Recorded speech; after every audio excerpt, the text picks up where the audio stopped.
Hey guys, good evening, and welcome back again to your Unacademy NEET English channel. I hope all of you doing great, having a good time. So can you let me know quickly in the chats if all of you can hear me, if I'm perfectly audible, visible to everyone?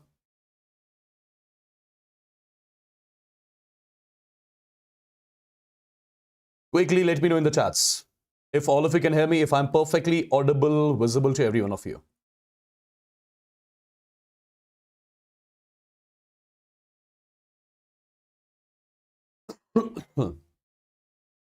All right. So good evening, people. Good evening and welcome back. Good evening and welcome back.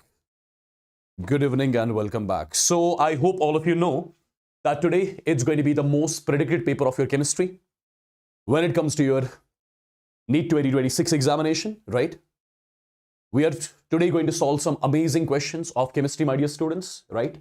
And expect the questions of similar type in your upcoming NEET examination as well. And I'm pretty much sure this is going to be very beneficial for all the students. Okay. So in this today's session, we are going to solve some 50 questions in total.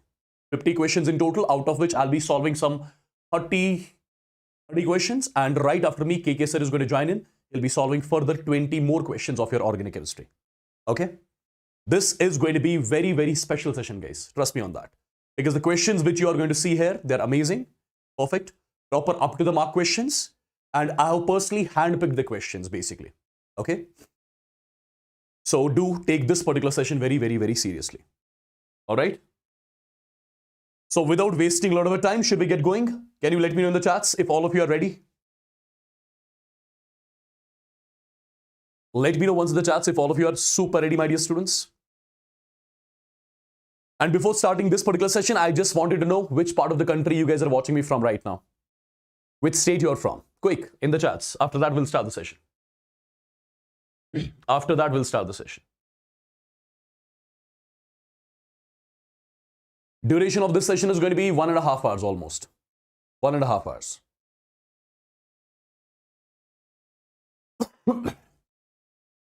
All right, I can see people have joined from Tamil Nadu, Pondicherry, Andhra Pradesh, West Bengal, Karnataka, Chhattisgarh, Madhya Pradesh, Meghalaya, AP, Kashmir, Hyderabad, Rajasthan, Mysore. All right, guys, perfect. Bhopal, Assam, and Rajasthan. Someone is from Turkey, is that? Yeah. Okay, nice, amazing. Amazing, guys, amazing. Perfect then. I hope all of you are ready with your pen and paper. Whatever questions I'll be giving you, you will be solving those questions first and writing the answers of the questions in the chat section continuously. Okay, in the chat section continuously. And my dear students, the PDF of this particular session, I'll be sharing on my personal Telegram channel. I hope you all are already the part of the Telegram channel. The name of it is Wassim Bhat Chemistry Official. WASSIM BHAT Chemistry Official is the name of the Telegram channel on which I shall be sharing the handwritten PDFs of this particular session as well. Okay? Perfect. So let's get going. Let's get started, my dear students, with the first question that is on your screen. I hope the question is clearly visible to everyone. Okay? I would want every one of you to read this question. This is our first question. At the point of intersection, the concentration of B for the reaction A gives N times B is. Well, this is the first question, my dear students, on your screen. I would want every one of you to give it a try once. and see how exactly I am going to deal with this sort of a question. What are we supposed to calculate first of all? We are supposed to calculate the concentration of B. Well, B is the product. B is the product in this reaction. We are supposed to calculate the concentration of B at the point of intersection. This is the point of intersection. Let this be the time t. So I want to calculate the concentration of product at time t. I want to calculate the concentration of product at time t. So how exactly am I going to deal with this question, my dear students? If you look carefully, first of all, look at this particular line. With time, the concentration is decreasing. With time, concentration is decreasing. And you know, concentration of reactant decreases with time. Reactant is my A here. So this particular graph is basically for A, right? And similarly, as you can see, with time, concentration is increasing. And you know, concentration of product increase with time. So this particular graph is for B. And at this particular point, at the point of intersection, I need to calculate the concentration of product. At the point of intersection, I need to calculate the concentration of product. Now, how exactly we are going to solve this? Have a look, guys. First of all, at time t is equal to 0. At time t is equal to 0, when the reaction has not started. Let's assume the concentration of reactant is A naught. So this is going to be 0 in the beginning, right? Now, my dear students, with time, the concentration of reactant is going to decrease and concentration of product is going to increase. Let's say I'm selecting the time t. I'm selecting this particular time t.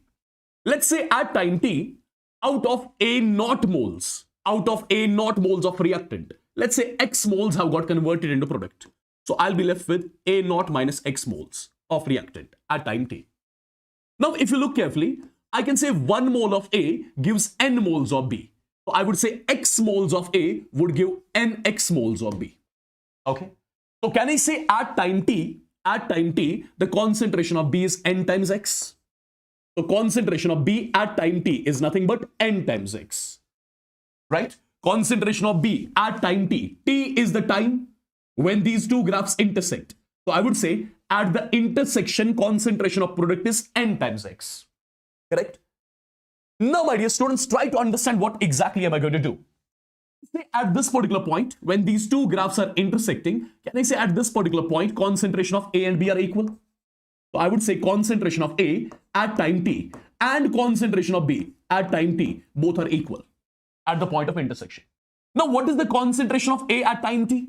I would say at time t, the concentration of A is nothing but A naught minus X.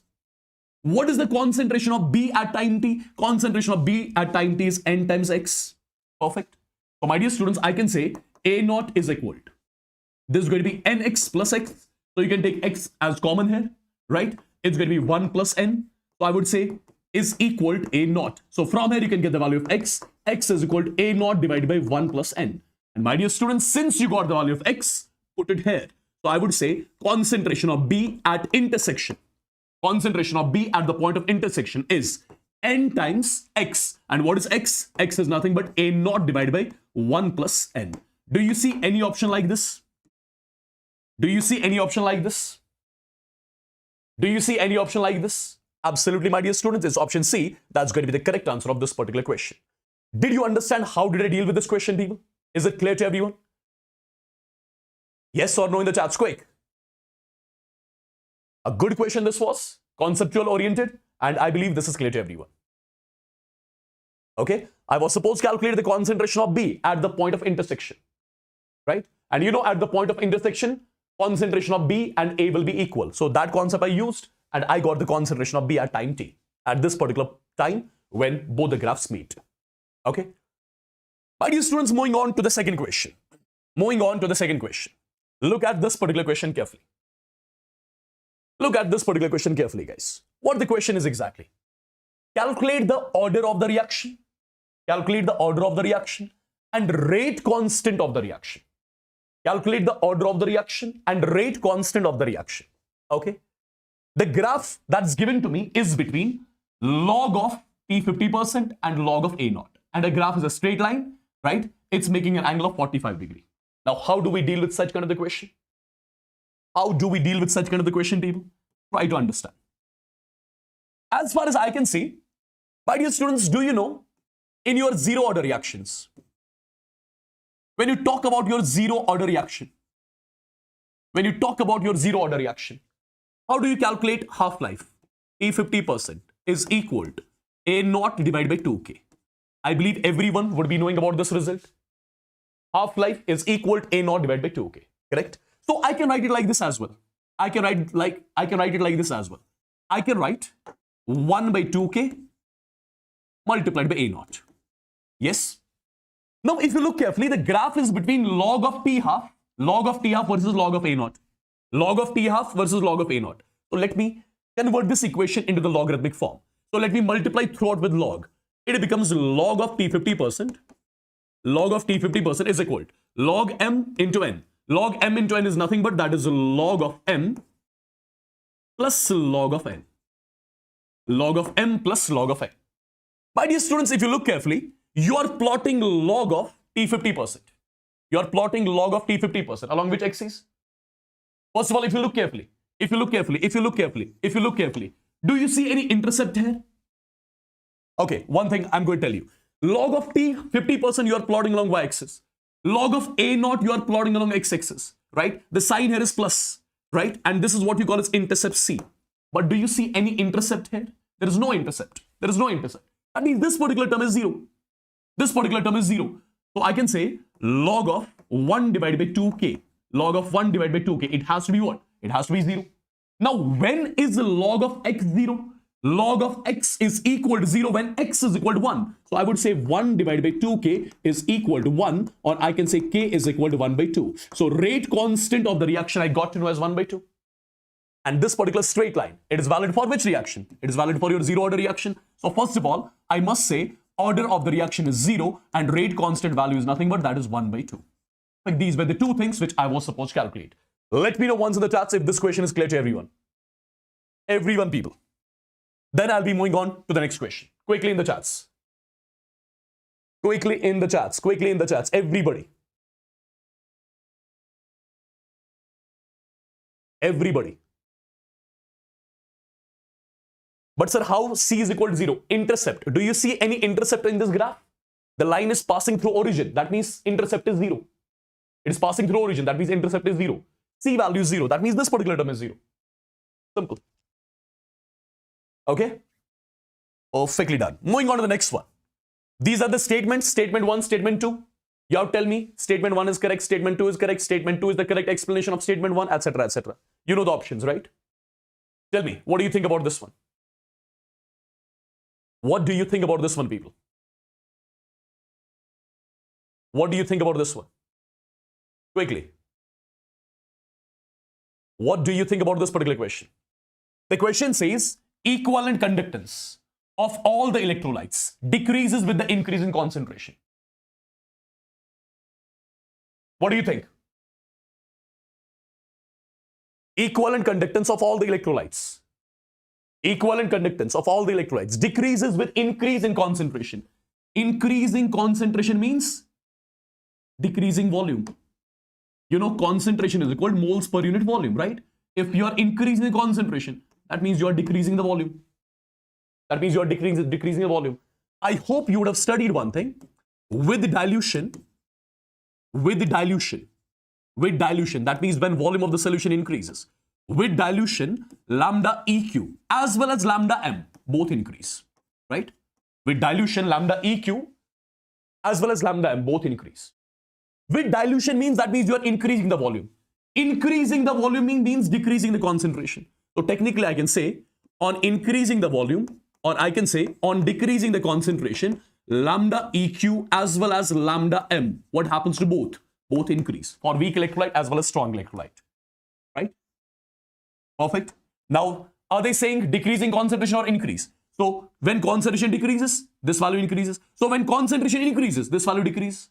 Perfect. When concentration increases, this value will automatically decrease. So first statement is absolutely correct. Now look at the second statement. Second statement is number of ions remains equal even at increasing concentrations. My dear students, can you think over the second statement? Is this right or wrong? Tell me one thing. When you do the dilution of the weak electrolyte, as per Ostwald's dilution law is concerned, because of the dilution, degree of ionization of the weak electrolyte that increases. Right? With dilution, degree of ionization of weak electrolyte increases. So with dilution, more ions get generated in the solution. So number of ions does not remain same because of dilution, right? So this particular statement is wrong. So statement 1 is correct, statement 2 is incorrect. I believe again this particular question is clear. Okay? And remember at the same time, that's not mentioned in the question though, you should be knowing with dilution. Hello, let me write here only. You know, with dilution, lambda m, lambda EQ, that increases. But remember, with dilution, your conductivity, kappa, that decreases. Okay, remember that. Because number of ions per unit volume, that decreases basically. Leaving that aside, that's not asked in the question. Chalo ji, moving on to the one more question. Look at this one. What do you think about this one? Quick. The question is equal volumes of 0.015 molar CH3COH and 0.015 molar NaOH are mixed together. What is the molar conductance of the mixture if conductivity kappa for CH3CONA in the final solution is this much? Okay, this is the question. How do I deal with this? Understand. First of all, as far as the question is concerned, you are mixing CH3COH with NaOH. So is it basically acid-base titration? Absolutely, this acid-base titration. So acid is reacting with base. So what does it form? When acid reacts with base, it leads to the formation of salt. Salt is CH3CONA, and with that, I'll be getting water as well. Okay. Now, my dear students, tell me one thing. At time t is equal to 0, is the molarity of both the solutions given? Yes. Molarity of this particular solution is how much? 0.015. Molarity of this particular solution is how much? 0.015. Perfect. They are saying equal volume of 0.015 molar CH3COH. So you are taking equal volume of this as well as equal volume of this.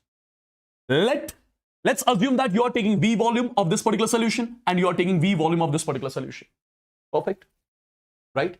Now, my dear students, molarity multiplied by volume in ml. Molarity multiplied by volume in ml, that gives me millimoles. So if I ask you how many millimoles of CH3COH do we have in the beginning? It's molarity. It is molarity multiplied by volume in ml. Similarly, how many millimoles of NaOH do we have in the beginning? Molarity multiplied by volume. This would be 0 in the beginning. This would be 0. So I started with the millimoles of reactants. Now, my dear students, tell me one thing. Which one is the limiting reagent among the two? See, 0.015B divided by stoichiometric coefficient. This divided by stoichiometric coefficient. So both are getting the equal value. So this is the case of complete neutralization basically. So this will be 0 left. This will be 0 left after some time. What would have got formed? Salt would have got formed. How much? 1 mole gives 1. So 0.015 gives 0.015 into E. So these are the millimoles of salt which have got formed. Now, if you got the millimoles of salt formed, if I ask you what is the concentration of salt? What is the concentration of salt at the end of the reaction? Concentration of salt at the end of the reaction will be millimoles of salt divided by total volume. Total volume is V plus V, that is 2V. So I would say concentration of salt in the final solution is this much. Now, what do we have to calculate? What is the molar conductance? I believe all of you would have come across this formula. Lambda m is equal to kappa multiplied by 1000 divided by molarity. Perfect. Kappa value is given to me as per the question. Kappa value for this CH3CONA, that's given to me in the question as 6.3 into 10 raised power minus 4. Correct? Multiplied by 1000, that's 10 raised power 3, divided by molarity. Molarity means concentration. How much is the concentration? That is 0.015 divided by 2. Matter of calculation and you are done. Perfect. Matter of calculation and you are done. I believe this calculation everyone can easily do now. Right? Perfect. Is this particular question clear to everyone? Let me know once in the chats. Everyone, people. Sir, you are going fast. Of course, I'm supposed to go fast.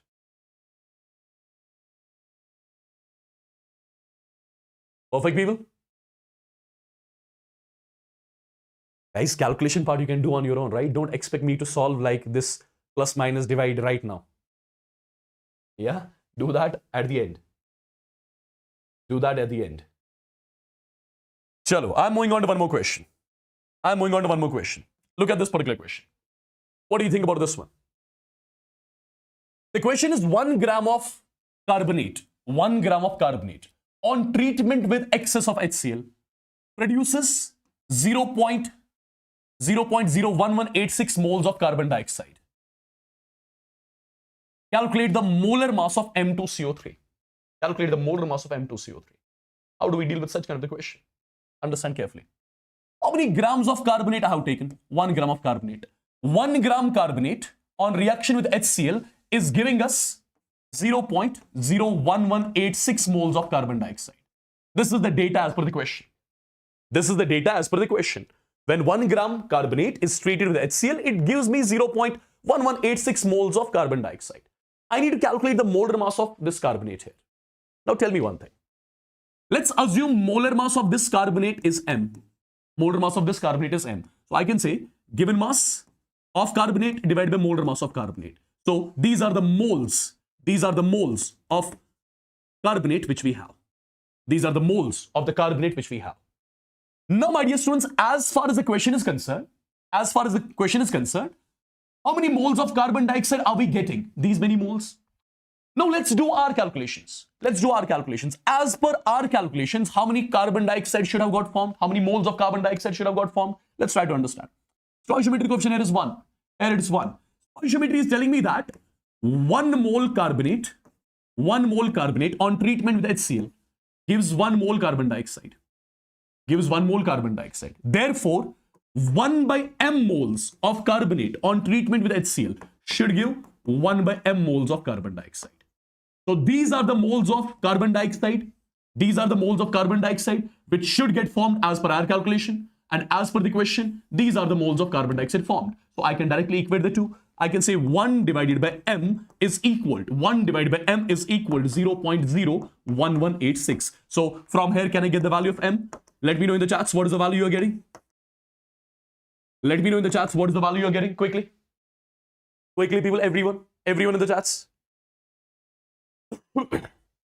I'm using the calculator right here to save the time. 1 divided by 0.01186. The value is coming out to be 84.3.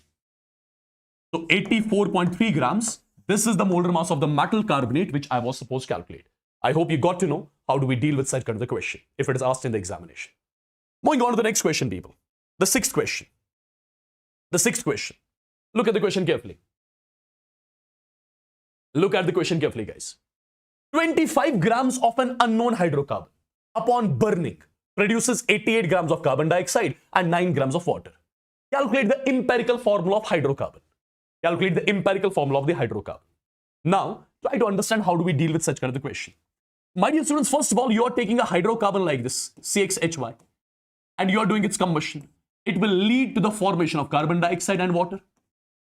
You should be knowing this. Now, my dear students, as far as the question is concerned, we have basically got 25 grams of hydrocarbon. 25 grams of hydrocarbon on combustion is giving me 88 grams of carbon dioxide and 9 grams of water. 25 grams of hydrocarbon on combustion is giving me 88 grams of carbon dioxide.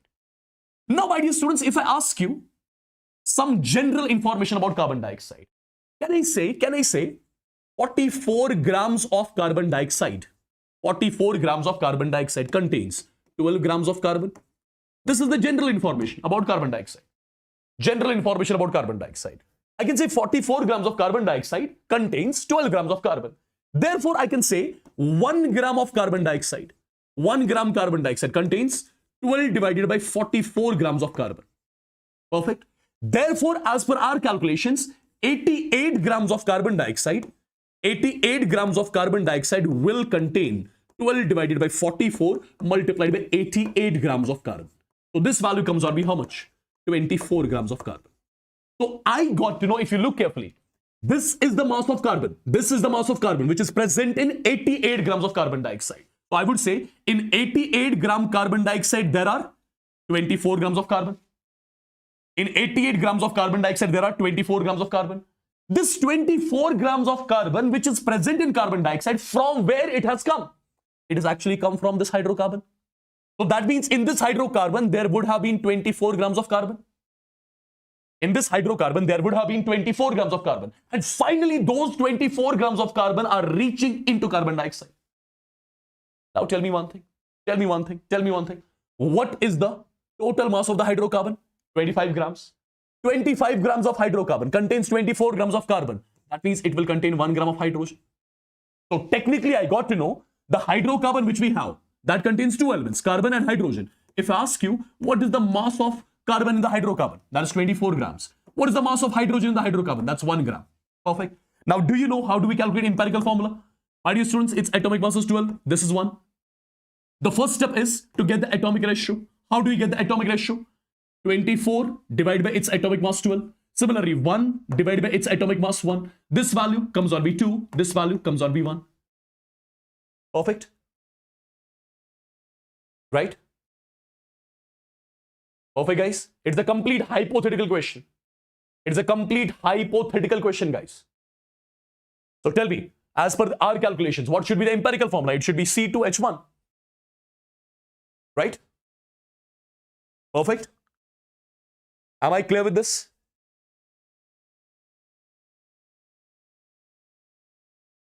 Of course, that molecule does not exist. That's why I told you it's a hypothetical one.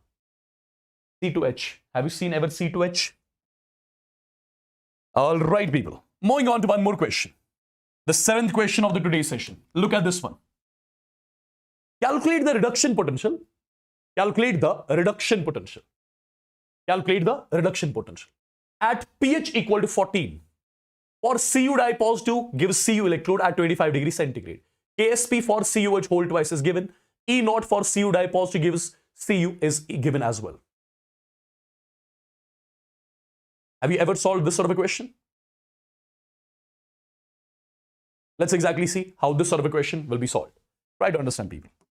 My dear students, the first thing, what am I supposed to calculate? A reduction potential of this electrode. Reduction potential of this electrode. So first of all, copper dye positive is getting converted into copper. So my reaction would be copper dye positive aqueous would be definitely gaining 2 electrons and it would be getting converted into copper solid. Perfect. This is my reaction. This is my reaction. Perfect. What is the N value here? N value here is 2. N value here is 2. If I ask you what is the reaction quotient? Reaction quotient. How do I write reaction quotient expression? I start with the product. This is in solid state. Its active mass is 1 divided by. This is going to be concentration of copper dye positive. Raised by its stoichiometric coefficient, that's 1. Now, in order to calculate QC, what do I need? I need the concentration of copper dye positive. Why do I need the concentration of copper dye positive? It has a reason. Why? Because I have to calculate the reduction potential. Reduction potential of the electrode as per Nernst equation is equal to E naught RED, standard reduction potential, minus 0.0591 divided by N log of QC. Basically, I need E naught RED, which is the SRP of the electrode, and SRP of the electrode is given to me. This is SRP of electrode, that's given to me.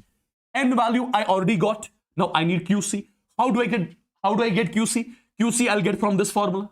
Perfect. In order to get QC, I need copper dye positive concentration. Now the point is, from where do I calculate copper dye positive concentration? From where do I calculate copper dye positive concentration? Understand how do I calculate copper dye positive concentration. My dear students, if you look carefully, KSP for CuOH whole twice is given. CuOH whole twice. Tell me, how will it undergo dissociation? It will undergo dissociation as copper dye positive aqueous plus 2 times OH negative aqueous. Right? Now, if you want to write the KSP expression is simply going to be concentration of copper dye positive raised power 1, concentration of OH negative raised power 2, stoichiometric coefficient. Now, KSP is given to me. In order to calculate copper dye positive concentration, what do I need? I need OH negative concentration. From where I'll calculate OH negative concentration? For that, pH is given. My dear students, pH is given. pH is given to me as 14. Now, you know, pH plus POH is equal to 14 at 25 degrees centigrade. So I can calculate POH from here. That will be 14 minus pH. pH is also 14. 14 minus 14 is 0. So I would say POH is equal to 0. POH is equal to 0. What does that mean? POH is equal to 0. P stands for minus log. So minus log of OH, or leave it as such. Remember directly, if POH is equal to X, that means OH negative concentration will be equal to 10 raised power minus X. If POH is equal to X, that means OH negative concentration is equal to 10 raised power minus X. Here POH is 0. That means OH negative concentration will be 10 raised power 0. That will be 1 molar. So I got the OH negative concentration. KSP is given to me as 10 raised power minus 19 is equal to Cu dye positive concentration, raised power 1. OH negative concentration is 1. 1 raised power anything is 1. So I got copper dye positive concentration. How much? 10 raised power minus 19. So this will be 1 divided by 10 raised power minus 19, which will be 10 raised power 19. So I got all the parameters which are required in this particular equation. I'll say your reduction potential of the half cell is equal. Standard reduction potential of the half cell. Standard reduction potential of the electrode, that is 0.34 minus 0.0591. What is the N value? N value is 2. Log of QC. QC value is 10 raised power how much? 10 raised power 19. Now, it is just a matter of calculation. 0.34 minus 0.0591 divided by 2. Log of M raised power N, which is N log M. So, 19 comes to the front. Log 10 is 1. Solve this. Get the answer in volts. Did you understand? How do we deal with such kind of the question? I deliberately involved some 3 to 4 concepts in this particular question. Is it clear, people? Everyone in the chats? Understood? Understood, understood?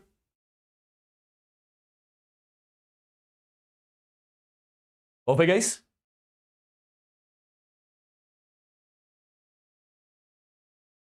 All right. See, this calculation part you can do on your own, right? I'm not going to waste my time on this. You do it at the end. Chalo, I'm moving on to the 8th question of the today's session. Look at the question, people. Again, the question is from electrochemistry. Again, the question is from electrochemistry.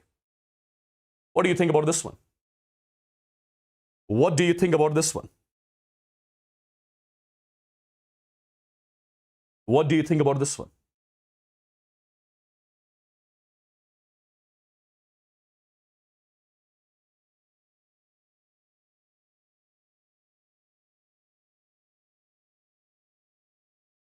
I see, how do I deal with such kind of the question? The reaction is given to me. If E cell is equal to E naught cell, at 25 degrees centigrade, concentration of Fe dye positive is given, partial pressure of O2 is given, pH is also given. Calculate X. Calculate X. See, how do we tackle this sort of a question? Right now, my dear students, in this particular question, the cell reaction is given to me. Cell reaction is given to me. Can I write its QC value? Can I write its QC value? My dear students, in order to get the QC value, you will be starting from the product. So I'll write concentration of Fe dye positive. Raise power stoichiometric coefficient, that's 2. Multiplied by. This is in liquid state, nothing to do with that. Divided by. This is in solid state, nothing to do with that. O2 is in gaseous state, so partial pressure of O2. Raise power stoichiometric coefficient, that's 1. With it, I've got concentration of H positive. Raise power stoichiometric coefficient, 4. Perfect. Now, people, just put the values first of all. Fe dye positive concentration, how much? 10 raised power minus 3. 10 raised power minus 3 ka square is 10 raised power minus 6 divided by partial pressure of O2. Partial pressure of O2 is also given to me as 10 raised power minus 2. This is 10 raised power minus 2. Now, concentration of H positive. As far as the question, pH is given to me as X, which means that concentration of H positive will be 10 raised power minus X. Right? This is concentration of H positive raised power 4. So, it will be 10 raised power minus X raised power 4. Right? So 10 raised power minus 2, 10 raised power minus 2 cancels out. So this will be 10 raised power minus 4 divided by 10 raised power minus 4x. I hope things are clear till here. I hope things are clear till here. Now, my dear students, what your Nernst equation says? Your Nernst equation says that E cell is equal to E naught cell minus 0.0591 divided by N log of QC. Correct? This is your Nernst equation. Now, in the question, they are mentioning that if E cell is equal to E naught cell, if E cell is equal to E naught cell, tell me one thing. When E cell will be equal to E naught cell? E cell will be only equal to E naught cell if this term becomes 0. If this entire term becomes 0. Now, when can this entire term become 0? This entire term can become 0 only if QC becomes equal to 1. Entire term can become 0 only if QC becomes equal to 1. Why is that? Because if QC is 1, log 1 is 0. This entire term becomes 0. So I would say QC value has to be equal to 1. What is my QC? QC is 10 raised power minus 4 divided by 10 raised power minus 4x. So this particular term has to be equal to 1, right? So do the cross multiplication stuff. It's 10 raised power minus 4 is equal to 10 raised power minus 4x. So from LHS RHS, I can say x value is nothing but 1. So this x I was supposed to calculate. Am I clear with this?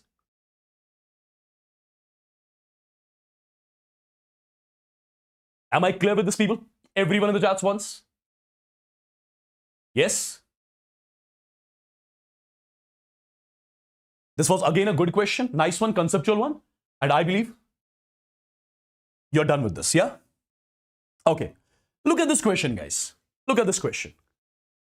The question is from the chapter Thermodynamics. Which of the following is correct?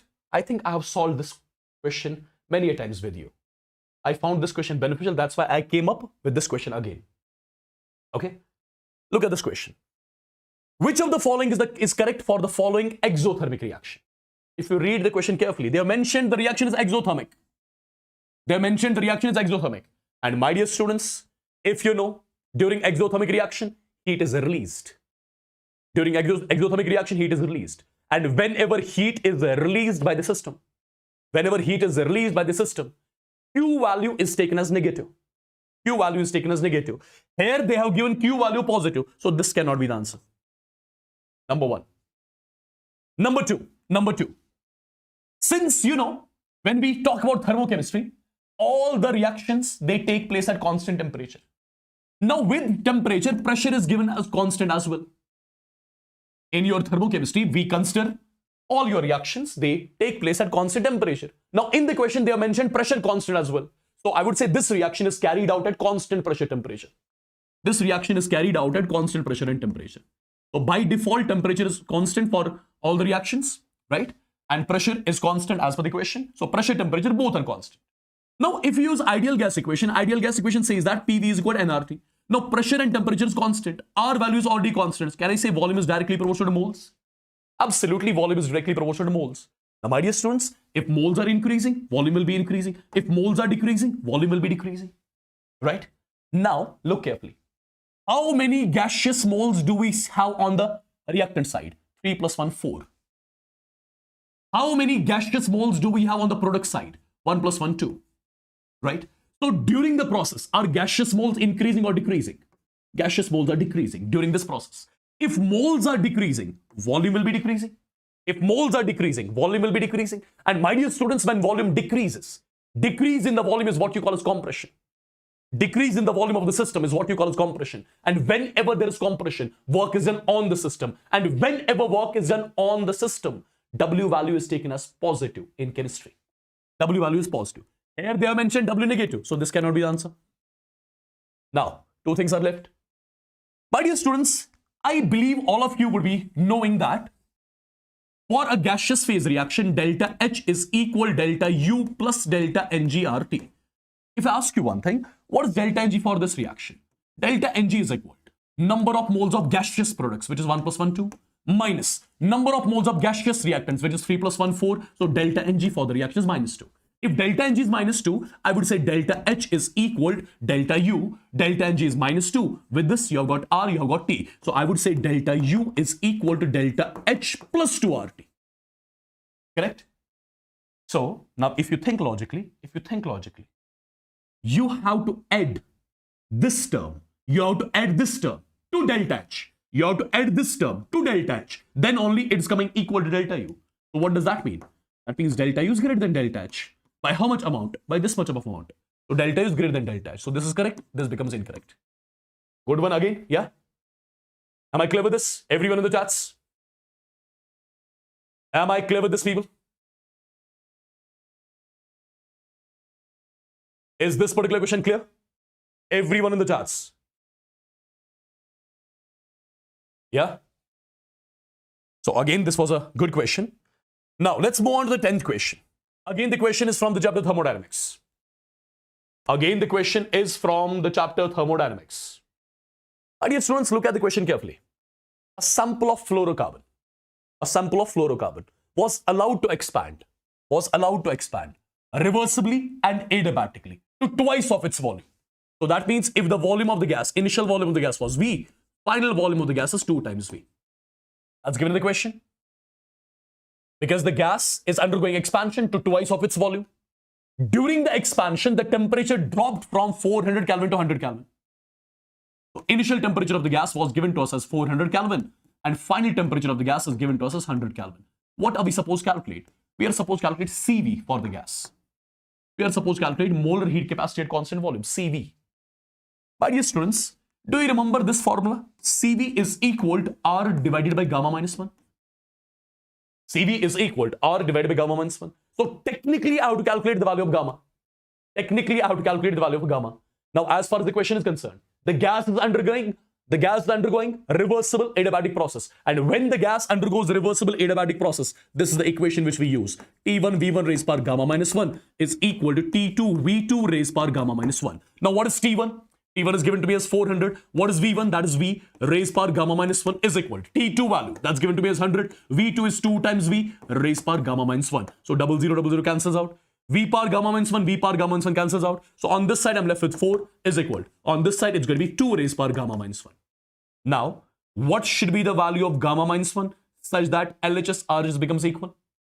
So gamma minus 1 value has to be 2. Then only 2 ka square comes out to be 4. So gamma minus 1 is equal to 2. My dear students, if gamma minus 1 has to be equal to 2, that means CV value you got as R divided by 2. This is the final answer of the question. Did you understand? Did you understand, people? I believe this particular question is again clear to everyone. This was our 10th question. Moving on to the 11th question, guys. Again, one question which has been frequently asked in the JEE examination, right? So probabilities, this question will be asked in the NEET as well. My dear students, if you look carefully, the initial pressure, initial volume, and initial temperature of gas is given. Final pressure, final volume, final temperature is given as well. These are the initial state parameters of the gas. These are the final state parameters of the gas. If you look carefully, the pressure of the gas is changing. The volume of the gas is also changing. And when pressure and volume of the gas both change, you know the result. Delta H is equal to delta U plus, it's going to be P2 V2 minus P1 V1, right? If pressure and volume both change, that means this is the result that we use between delta H and delta U. Now people, delta H will be equal to, what is delta U? Internal energy change. That's given to me in the question as 30 atm liter. So this is 30 atm liter plus P2 multiplied by V2. This is P2, this is V2. This is P1, V1, T1. This is P2, V2, T2. So 5 4s are 20. Minus P1 into V1. P1 into 1, 3, 2, 6. Right? The units of this also will be in atm liter. Because pressure you are taking in atm, volume you are taking in liters. So 20 minus 6 is 14. So 30 plus 14 is 44 atm liter. 30 plus 14 is 44 atm liter. But do I need to get the answer in atm liter? No. I have to get the answer in joules. And you must be knowing 44, 1 atm liter is nothing but 101.3 joules. So this is the final answer. Is this question clear? Is this question clear to everyone? Let me know once in the chats quick. Every one of you. My dear students, moving on to the next question. Look at this question. A gas undergoes a change in state from A to B.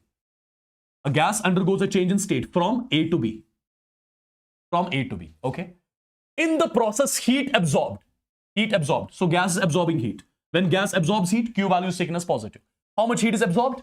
5 joules of heat is absorbed. And work done by the gas. When work is done by the gas, W value is taken to be negative. How much will be W? W will be minus 8. Joules. Perfect. So when the gas is going from A to B, this is the value of Q, this is the value of W. Tell me, what will be the value of delta U? Delta U is equal to Q plus W. This will be minus 3 joules. This is the value of delta U. During the process A to B. Now, the question says, the gas is brought back to A by another process. Firstly, the gas was going from A to B. Now the gas is brought back to A through another process, B to A. This another process. The gas is coming back from B to A through another process. This was process number 1. This is process number 2. Now during this process, when the gas is coming back to A through another process, during which 3 joules of heat is evolved. When heat is released, Q value is taken as negative. So this minus 3. Perfect. Right? In this process, what will happen? Guys, try to understand what exactly I'm going to do. First of all, the gas was going from A to B. Now the gas is coming from B to A. Delta U for AB process was minus 3. So I would say delta U for BA process will be how much? Just change the sign. It will be plus 3 joules. Right? Now you know your delta U is equal to Q plus W. Delta U is equal to Q plus W. Delta U right now for this process 3 is equal to Q value is equal to minus 3 plus W. So W will be equal to how much? When you solve this, W will be equal to, this will be plus 6 joules. W value is coming out to be positive. When W comes out be positive, work is done on the system. Work is done on the system. So I would say 6 joules of work will be done on the system. What does that mean? 6 joules of work will be done by the surroundings on the system. Right? So I'll go with option number B. 6 joules of work will be done by the surroundings on the system. I hope you got to know how do we deal with this sort of equation as well. A lot of students make mistakes in these sort of questions. That's why I came up with this. Tell me the answer of this one, guys. In which of the following delta S is negative? Entropy change is negative. In which of the following entropy change is negative? If you look carefully, stoichiometric coefficient here is 1, here is 2. During the process, moles are increasing. 1 to 2, moles are increasing. That means randomness increasing. Randomness increases, entropy increasing, delta is positive. Now, N2 gas, pressure is 1 atm, pressure is 8 atm. Okay. My dear students, remember, entropy, that is inversely proportional to pressure. That's inversely proportional to pressure. So, during this particular process, is pressure increasing? Yes, pressure is increasing. If pressure is increasing, entropy will be decreasing. And when entropy decreases, delta S is negative. So, this is the process wherein delta S value will be negative. You can check all the other things. This is gas, this is gas, this is gas, right? See, on reactant side 2 moles, on product side 2 plus 1, 3 moles. On reactant side 2, on product side 3. During this process, moles are increasing, so particles will be increasing. Disorder increasing, entropy increases, delta is positive in this one. Diamond, graphite. Diamond has got ordered structure. Graphite has got comparatively disordered structure. So during this process, disorderness is increasing. If disorderness is increasing, that means entropy is increasing. Delta S value will be positive. So there is only one process wherein delta S is negative. That's option number 2. Perfectly done. Moving on to the 14th question, guys. Look at this question carefully. The question is from the chapter Chemical Equilibrium. My dear students, I'm giving you the reaction. The reaction is like this. 2 times HI gas. It gives me what? It gives me H2 gas. And with H2 gas, I'm writing I2 gas. This is the reaction that's given to me. I have to get the expression between alpha and Kp. Now, how do I deal with this? Understand. Let's say at time t is equal to 0. I have got A moles of reactant. So this would be 0. This would be 0. Correct? Let's say the degree of dissociation is alpha. Now tell me at equilibrium, out of A moles, how many moles would have got dissociated? Out of A, I would say A alpha moles would have got dissociated. So I'll be left with A minus A alpha. These are the moles of reactant left in the container at equilibrium, right? Now use the stoichiometry. 2 moles are giving me 1 mole. So 1 mole gives 1 by 2. A alpha gives A alpha by 2. Even this will be A alpha by 2. So I got the moles of reactants products in the container at equilibrium. Now, if I ask you, how many total moles are there in the container at equilibrium? Total moles in the container at equilibrium will be A minus A alpha plus A alpha by 2 plus A alpha by 2.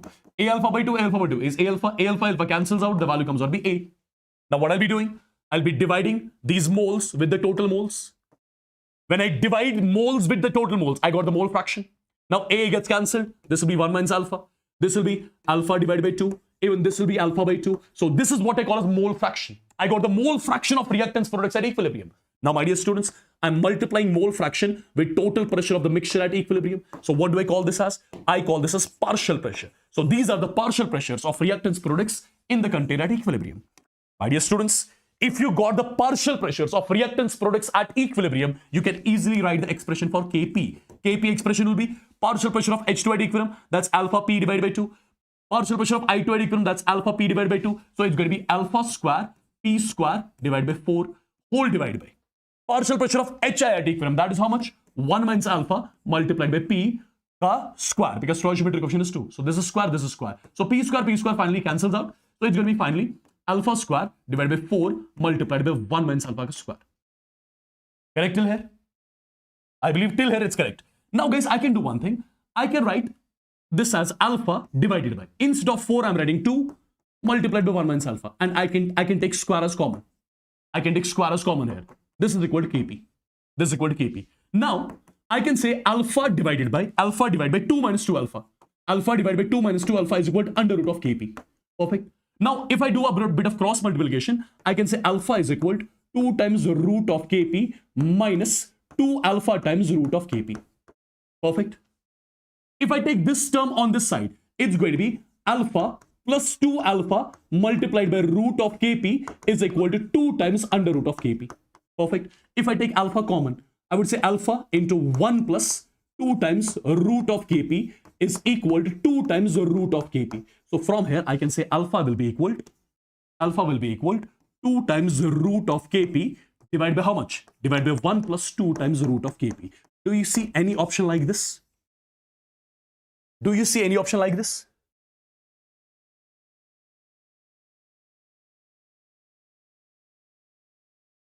Is it clear, guys? Is it clear? Is it clear? Is it clear? Did you understand how do we deal with such kind of the question if it is asked?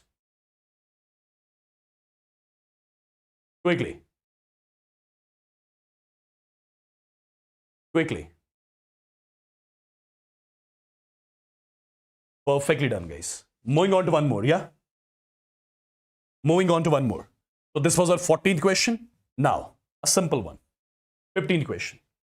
Tell me which of the following does not act as a buffer. How do you get the buffer? If you talk about your acidic buffer, how do you get the acidic buffer? Weak acid and the salt of same weak acid with a strong base. Acidic buffer means weak acid and the salt of same weak acid with a strong base. That's your acidic buffer. How do you get the basic buffer? Basic buffer will be weak base and the salt of same weak base with the strong acid. This is what you call as basic buffer. Now tell me, which of the following does not act as the buffer? This is something which you should know. You should tell me the answer quickly. If you look at option number C, is this weak acid or strong acid? Strong acid. Do you see strong acid anywhere? No. So this cannot form a buffer. It has to be weak acid and the salt of same weak acid with a strong base. Correct? Moving on to the next question. Again, from the ionic equilibrium part. My dear students, the molar solubility of AlOH whole thrice. AlOH whole thrice. How will it undergo dissociation? It will undergo dissociation as Al tripositive aqueous plus 3 times OH negative aqueous. Correct? First of all, let its solubility is S. This will be S. This will be 3 times S. Now, what do we have to calculate?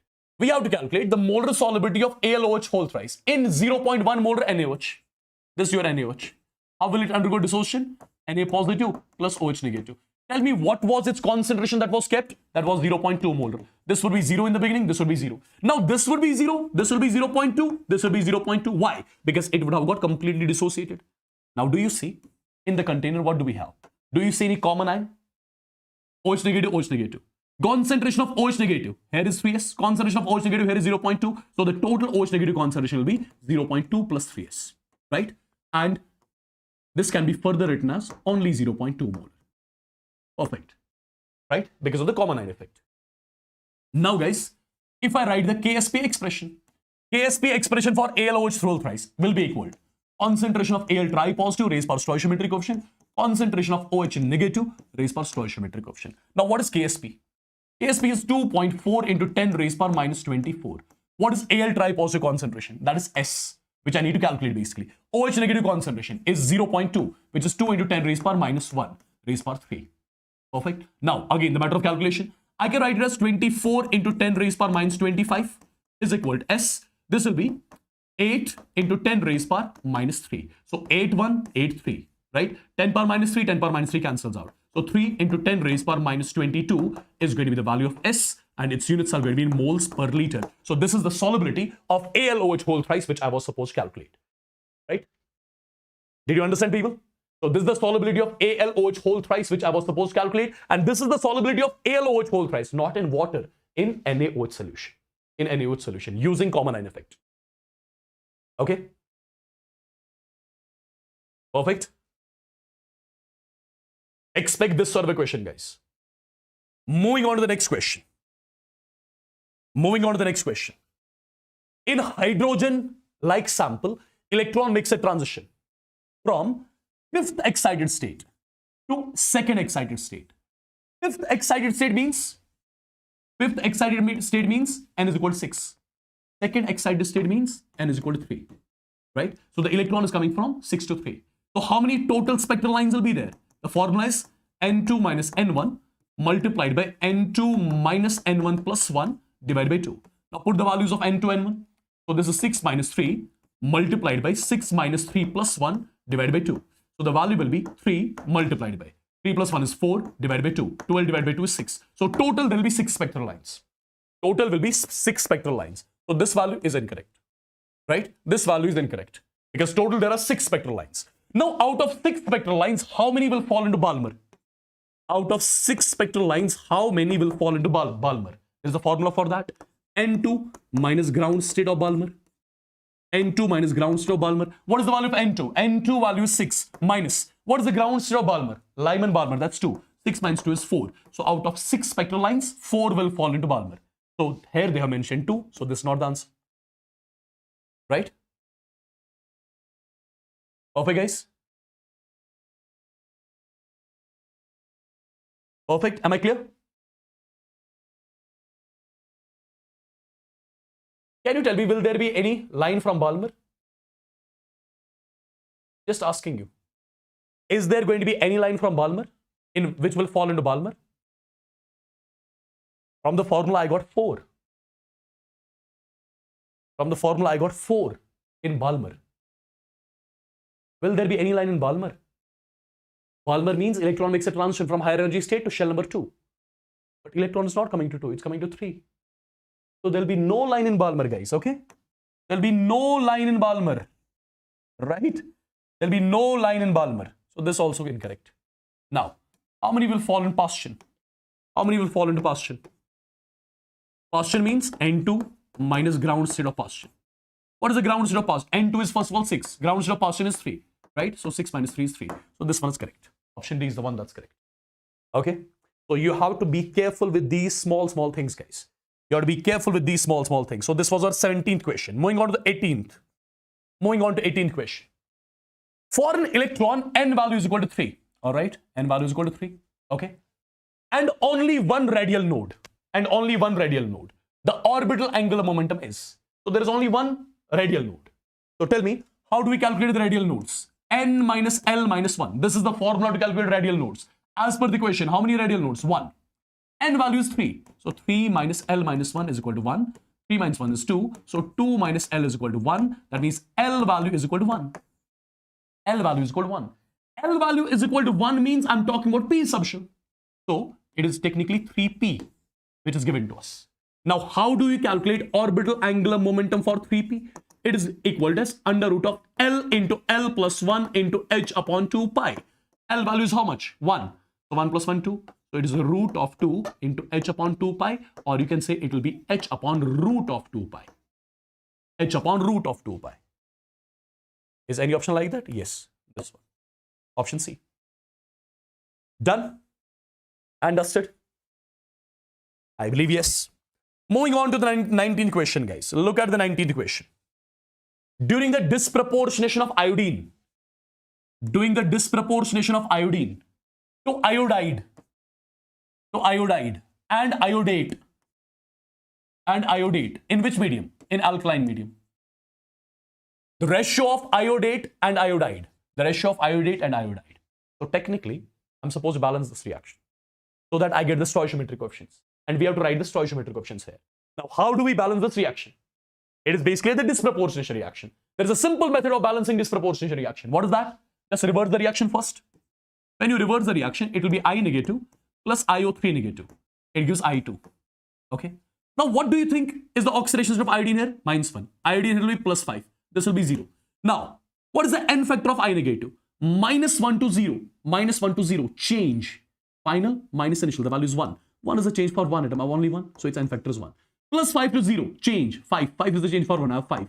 Right? So crisscross. This 5 comes here. This 1 comes here. This 5 comes here. This 1 comes here. Get the n factors, crisscross them. Get the n factors, crisscross them. This is our first step which we do always in balancing.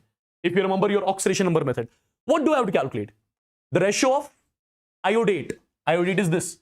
Iodate and iodide. So it's 1:5. Right? It's 1:5. Iodate is to iodide. 1:5 is the correct answer. They're asking the ratio of iodate and iodide. This is iodide. This is iodate. Right? So, wait. The ratio of, okay, wait. I read the question differently. Just a second. My bad. My bad. They are asking the ratio of iodate. Iodate is this one, 1, and iodide. Iodide is 5, so 1 is to 5. Yes, correct only, A only. A is the correct answer. So this was our 19th question of the session. Now, 20th question. I believe you all would be in a position to solve this easily. The compound that cannot act both oxidizing and reducing agent. The compound that cannot act both oxidizing and reducing agent. My dear students, if I look at all the options, I have told you in my sessions how to check whether the substance is going to be like the oxidizing agent, be like the reducing agent, or both. If you look carefully, when you calculate oxidation state of phosphorus here, it will be +5, right? And +5 is the maximum oxidation state of phosphorus. +5 is the maximum oxidation state of phosphorus. So I would say this phosphorus is already in maximum oxidation state. And if phosphorus is already in maximum oxidation state, that means it cannot further increase it. If it cannot increase, but it can decrease. When it decreases, it undergoes reduction, acts as the oxidizing agent. So this can only act as the oxidizing agent, not the reducing agent. Understood? It's option C.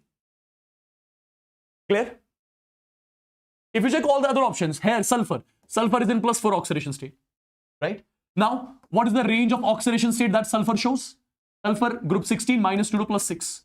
So sulfur, is it in lowest oxidation state, highest, or intermediate? Sulfur here is in intermediate oxidation state. So it can increase as well as decrease. So both oxidizing and reducing, both oxidizing and reducing, both oxidizing and reducing, only oxidizing. So my answer is option C.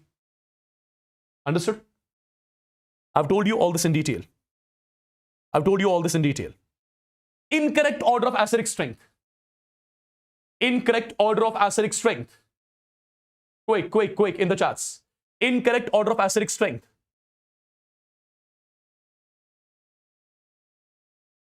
I want to see how strong your inorganic is.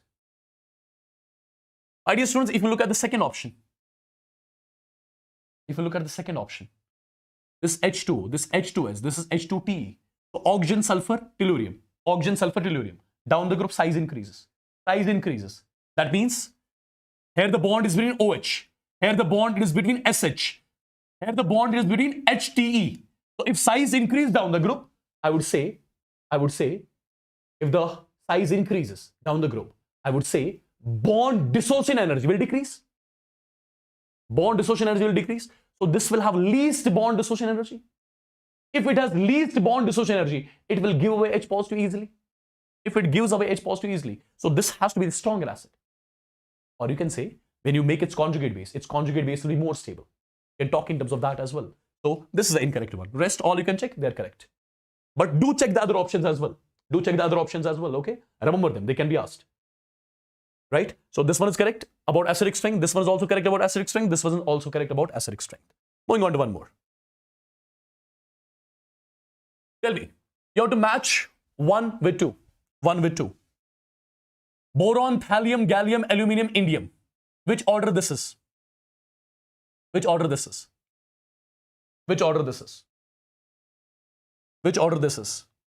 Guys, if you do not look at all the, if you do not remember all the orders, then you should go for the options, right? See, in all the 3 options, you cannot decide as per this, because 1 with A, 1 with C, 1 with D. But here you can decide.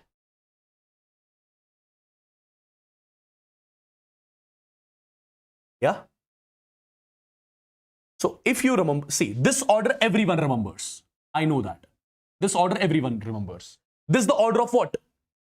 This is the order of electron affinity. Chlorine has more electron affinity than that of fluorine. Similarly, sulfur has got more than that of oxygen. This order everyone remembers because this frequently you study. So 2 you are going to match with A, and there is only one option that says 2 match with A, right? That's option number 2. But remember all the other orders too. Remember all the others. 1 with C, that means ionization energy, right? 2 with A. Similarly, 3 you are going to match with B, this electronegativity order, and 4 you are going to match with your atomic radius order. Remember all these orders as well. And few days back, I posted one video wherein I gave you all the trends of inorganic chemistry. I hope you remember. I've discussed all of them there. Yes? Moving on to the 23rd question. 23rd, 24th. So both the questions are given here. Which set does not show correct matching? Chromium, 3d5 4s1. Element belongs to 6th group. How do you check the group number in case of d block elements? N minus 1 d electrons plus ns electrons. N minus 1 d, 5, ns 1. So 5 plus 1 is 6. So this belongs to 6th group. That's correct. What do we have to check? Does not show correct matching. Does not show. This shows correct matching. Right? This is iron di positive. Iron di positive. We have to check iron comes in which group. What is the actual configuration of iron? It is 3d6 4s2. Right?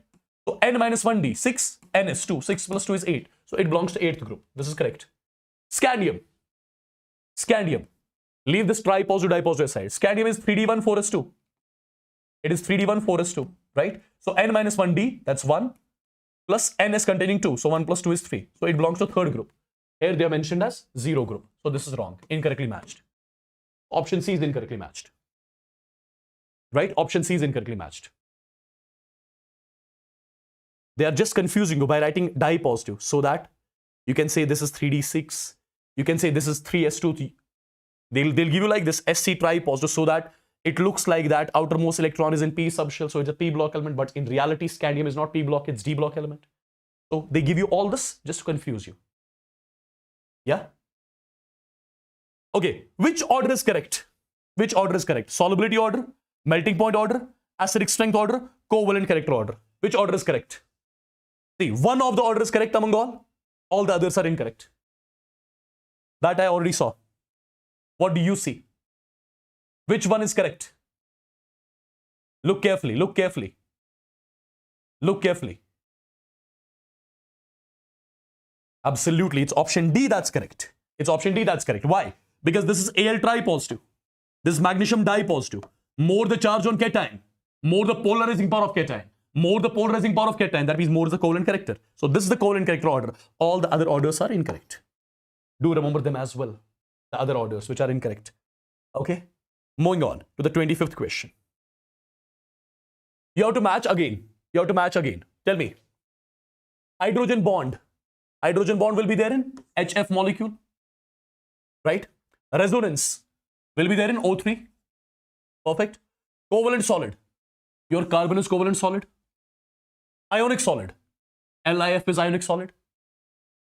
Again, you can get this sort of a question. Okay. Remember this as well. A simple basic question, but remember. Again, 2 questions on this particular slide. SF4. SF4. What is the type of this molecule? It will be AB4L1. AB4L1. I have shown you how do we check the type of the molecule. If it is AB4, steric number is 4 plus 1, 5. So sp3d. sp3d, right? IF7. The type of the molecule is AB5L1. Because this iodine has got 1 lone pair here, right? 5 sigma bonds, 1 lone pair. AB5L1. 5 plus 1, 6. 6 means sp3d2. sp3d2. Okay?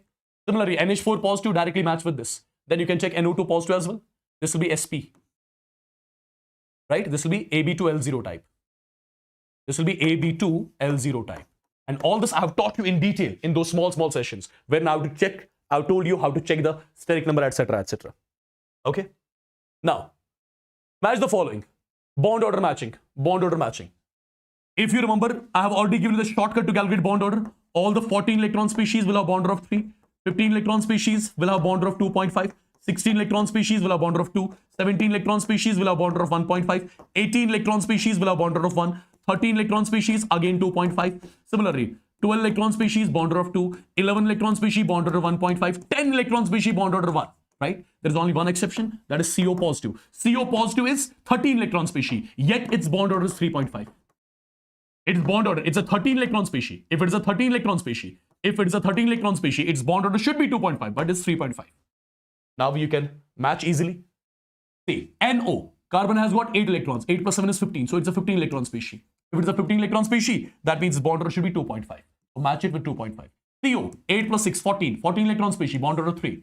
O2 negative, 8 and 16, 117. 17 electron species, 1.5. 1.5. O2, 8 and 6, 16. 16 electron species. 16 electron species has got the bond of 2. So this is how you match them. Moving on to the next one, guys. Moving on to the next one. Let me see how many of you can give the correct answer. Till then, I'm going to call KK sir. I'll tell him to get ready because I'm finishing in 2 to 3 minutes. Let me call him.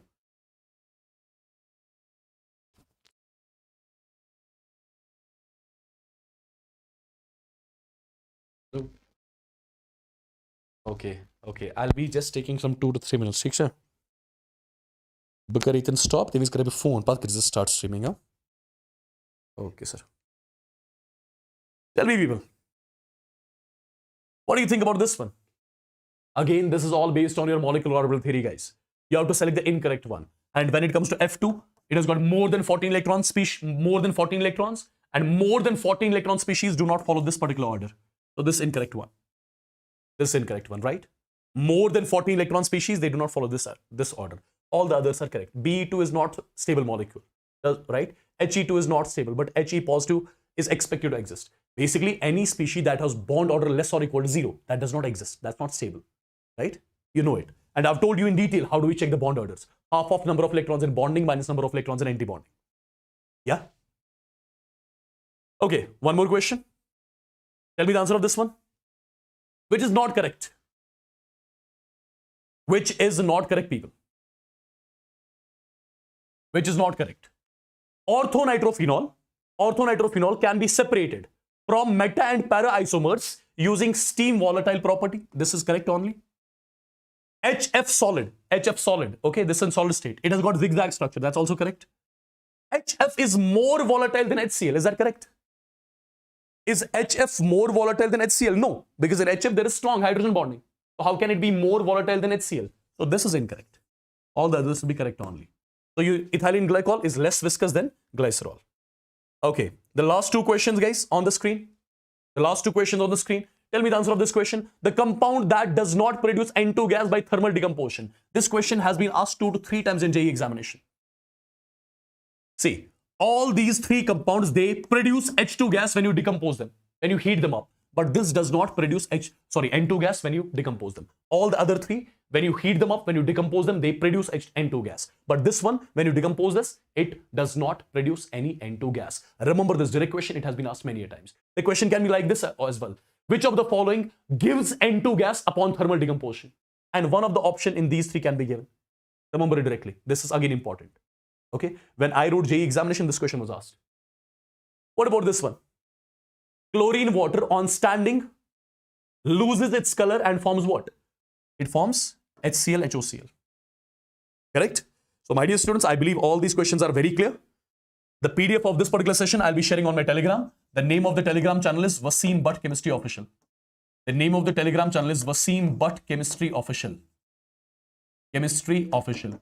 This is the name of the Telegram channel on which I shall be sharing the PDF of this particular session. I hope you enjoyed the session, loved the questions. Okay, I'll come up with one more similar sort of session, me and KK set together, wherein we'll be doing again one NEET 2026 replica paper of chemistry, and one more session I have in mind, that is complete chemistry with 200 PYQs. That's again a combined session which me and KK sir will be taking. I'll be taking care of your physical inorganic, he'll be taking care of your organic. So with this, I'll be taking a leave. You take care. God bless you all. Love you all. Now KK sir is going to join in and do start solving the organic questions now. I'm stopping streaming here.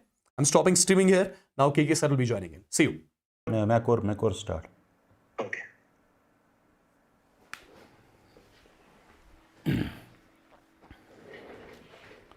That's which goes alive. Açık live, yes.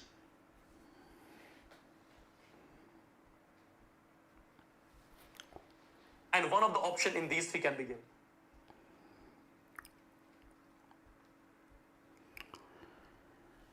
Good evening, everyone. I know you guys are super excited for today's session. I'm also super excited to see you all. So far, we are done with a lot of question practice, but I assure you that today we are going to discuss 20 killer organic chemistry questions, the level, the highest you will ever need for NEET.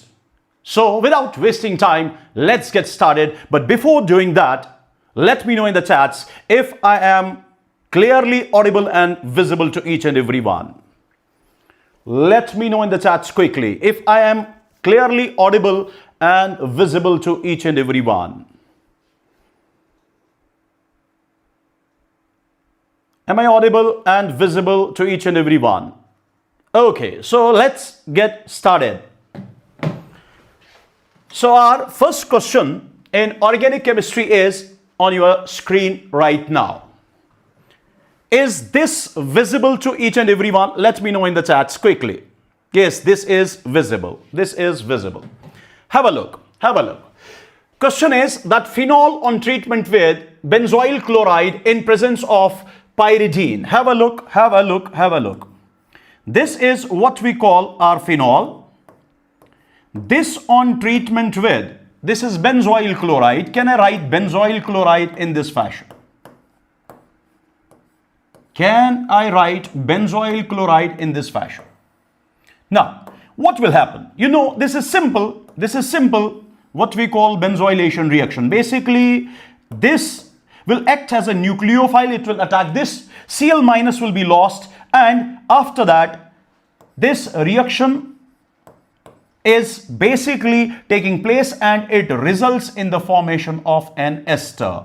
That means during this reaction, actually, instead of this H, benzylation has been taken place. Instead of this H, benzoyl group is, introduced. That means this is basically benzylation of phenol, and here in this reaction, ester is formed, and in this reaction, this phenol acts as a nucleophile and benzoyl chloride acts as an electrophile. So this electrophile is basically, replace this hydrogen, and it results in the formation of what we call an ester first. So this is an ester. After that, this ester is treated with acetyl chloride. Let me write down over here. We are having an ester like this. We are having an ester like this. Now, this is treated with acetyl chloride. That means now this is treated with acetyl chloride in presence of Lewis acid. So which type of reaction is this now? This anhydrous AlCl3 will react this with this Cl, and it generates an electrophile like this. It will generate an electrophile like this. Now, this electrophile goes to that benzene ring, that aromatic ring, which is having highest electron density. And you know, this C double bond O attached to this is basically electron withdrawing. It deactivates this ring, but this O will basically donate electron towards this ring, and it will activate this benzene ring or this phenyl ring, and hence this acetylation or this electrophile goes to this ring. But either at ortho or at para position, we know major product will be at para position. So our major product will be like this. Have a look. Our major product will be like this. This is O, C double bond O, and then it is like this. It is like this. Now, here, this C double bond O, CH3 will be introduced into this ring, not into this ring. Why not into this ring? Why into this ring? Because this is much more electron rich, or this is much more activated because of this, resonance of this, what we call oxygen. But this is deactivating group. It will withdraw electron and it will deactivate this ring. That's why this electrophilic substitution reaction takes place at ortho or para position, because this is ortho and para directing, but ortho will be minor, para will be major. Now, have a look. Have a look. So first, it is benzylation resulting in the formation of ester. After that, it's, acetylation. After that, zinc amalgam in presence of what we call acid. That means zinc amalgam in presence of acid. Now, which type of reaction is this? This is what we call Clemmensen reduction. And what is Clemmensen reduction? It is reduction of either aldehyde or ketone. This is ketonic functional group. This is ester. Now, we will reduce this one. This C double bond O is reduced to CH2. This is reduced to CH2. So, this will be the product of this reaction. So, this is O, C double bond O, and then this phenyl ring like this. After that, my dear lovely students, after that, we have to treat it with bromine in presence of Fe. Now, treat this with bromine in presence of Fe and heat. Now, this is once again, Fe and Br2 will react together and they will form FeBr3. After that, that FeBr3 will react with Br2 and it will generate FeBr4 minus and Br positive as an electrophile. So this is an electrophile. Once again, this electrophile will go either to this ring or to this ring, but we know this is, this is the ring which has been deactivated by this C double bond O by withdrawing electrons. That is why here will be no, this electrophilic substitution or bromination. So bromination will take place in this ring. Now, this ring is very much activated because of two groups. One, because of this, because of plus R of this, and due to, plus H of this or plus I of this. But we know resonance is much more powerful as compared to this. This is much more ortho-para directing group or much more activating group as compared to this. That is why this electrophile will go to either ortho or para position with respect to, this oxygen. But as para position is blocked, para position with respect to this oxygen is blocked, hence this Br positive will go to its ortho position. So the product will be like this, CH3 CH2, and then it will be like this. Very simple reaction, but provided you have worked really very good in organic chemistry. So this will be the product. Have a look. So this will be the product. That means CH3CH2, then phenyl ring, and Br will be at ortho position, and then OCO, then phenyl ring. So this will be our product. This will be our product. I hope this is clear. Let me know quickly, is this clear? Let me know quickly, is this clear? Let me know quickly, is this clear? Is this clear? Let me know quickly. Is this clear? Okay, that's great. That is great. Come on. Let's have another question now.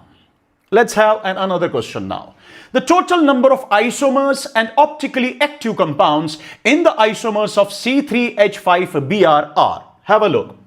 We will be having a compound molecular formula, and that molecular formula is C3H5Br.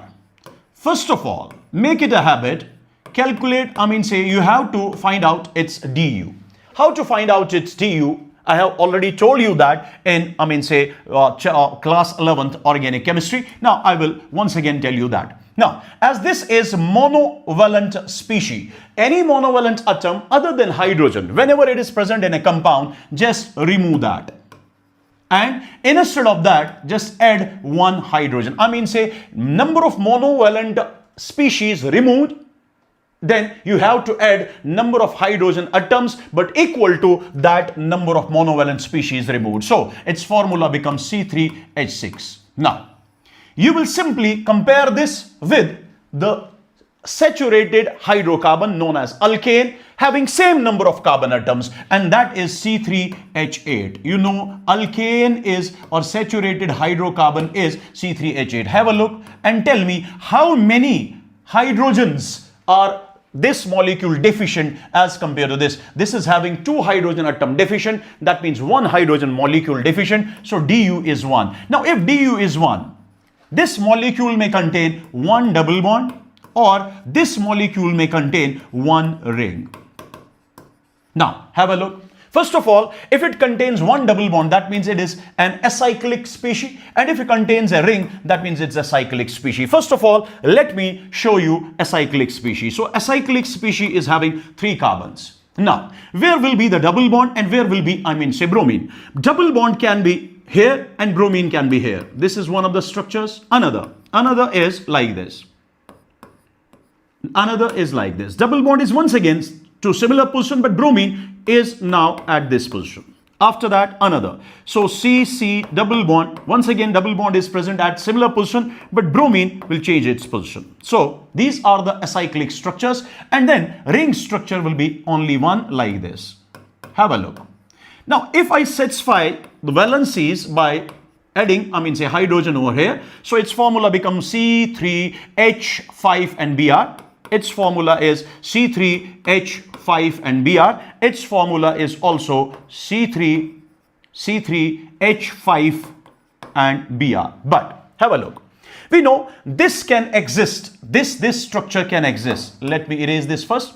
This structure can exist in the form of cis as well as trans, or what we call E as well as Z. So it is like this. It is like this.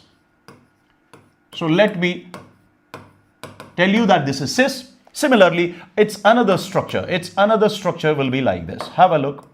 Its another structure will be like this. C double bond C, H and H, opposite, identical groups, opposite, and then what we call Br and CH3 like this. This is trans with respect to hydrogen, and this is cis with respect to hydrogen. Or you can write down like this. This is 1, this is 2, after giving a priority. Now this is 1, this is 2, you know priority. 1, 1. Identical priority is on the same side, so this is Z isomer. Now here 1, 2, this is 1, this is 2. Identical priorities are on the opposite side, so you can say this is E. So I mean to say, this exists in 2 forms, that means 2. This is 3rd, this is 4th, and 5th one. 5th one is this one. 5th one is this one. C1, 2, 3, 2, 2, 4, and 5 hydrogens. So C3H5Br. In total, we are having 5 what we call total number of isomers for C3H5Br. Now, the question is this having any chiral center? Answer is no. This is not having any chiral center. This is not having any chiral center. This is not having any chiral center. That means this is not basically a chiral molecule. This is not optically active. This is not optically active. This is not optically active. This is not optically active. In nutshell, we are having 5 isomers and no one is optically active. So option number 1 will be the right answer. Let me know quickly. Am I clear till now? Let me know quickly. Am I clear? Sir, answer is 4. No, answer is not 4. Answer is not 4. This is the answer. This is the answer. Let me know quickly. Let me know quickly. Am I clear? Am I clear till now? Quickly, without wasting time. Come on. Clear, clear, clear, clear. That is great. That is great. Now, let's have another very important question. So question is in front of your screen. I hope this is visible. Let me also check. Is this visible or not? Yes, this is visible. This is clear. Now, how to solve this question? Have a look. We are having CH2, double bond CH, single bond CHO. You should also try to solve these types of questions. Come on. This on treatment with NaBH4 first. We know NaBH4 is a reducing agent and it will reduce this aldehyde to alcohol. So I will write down CH2CH, single bond CH2OH. So first of all, it will form an alcohol. After that, second here is SOCl2, thionyl chloride. Now what will this thionyl chloride do? It will simply replace this OH by Cl. So you have to replace OH by Cl. Just replace OH by Cl. So this is our A. This is our A. So this is the A. After that, this A on treatment with benzene in presence of AlCl3 anhydrous. So what will AlCl3 anhydrous do? It will simply remove the Cl and it will generate an electrophile.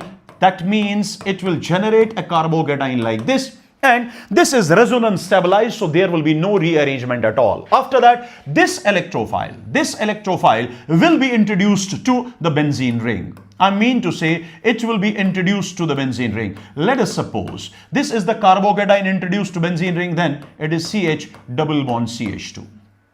So this is our B.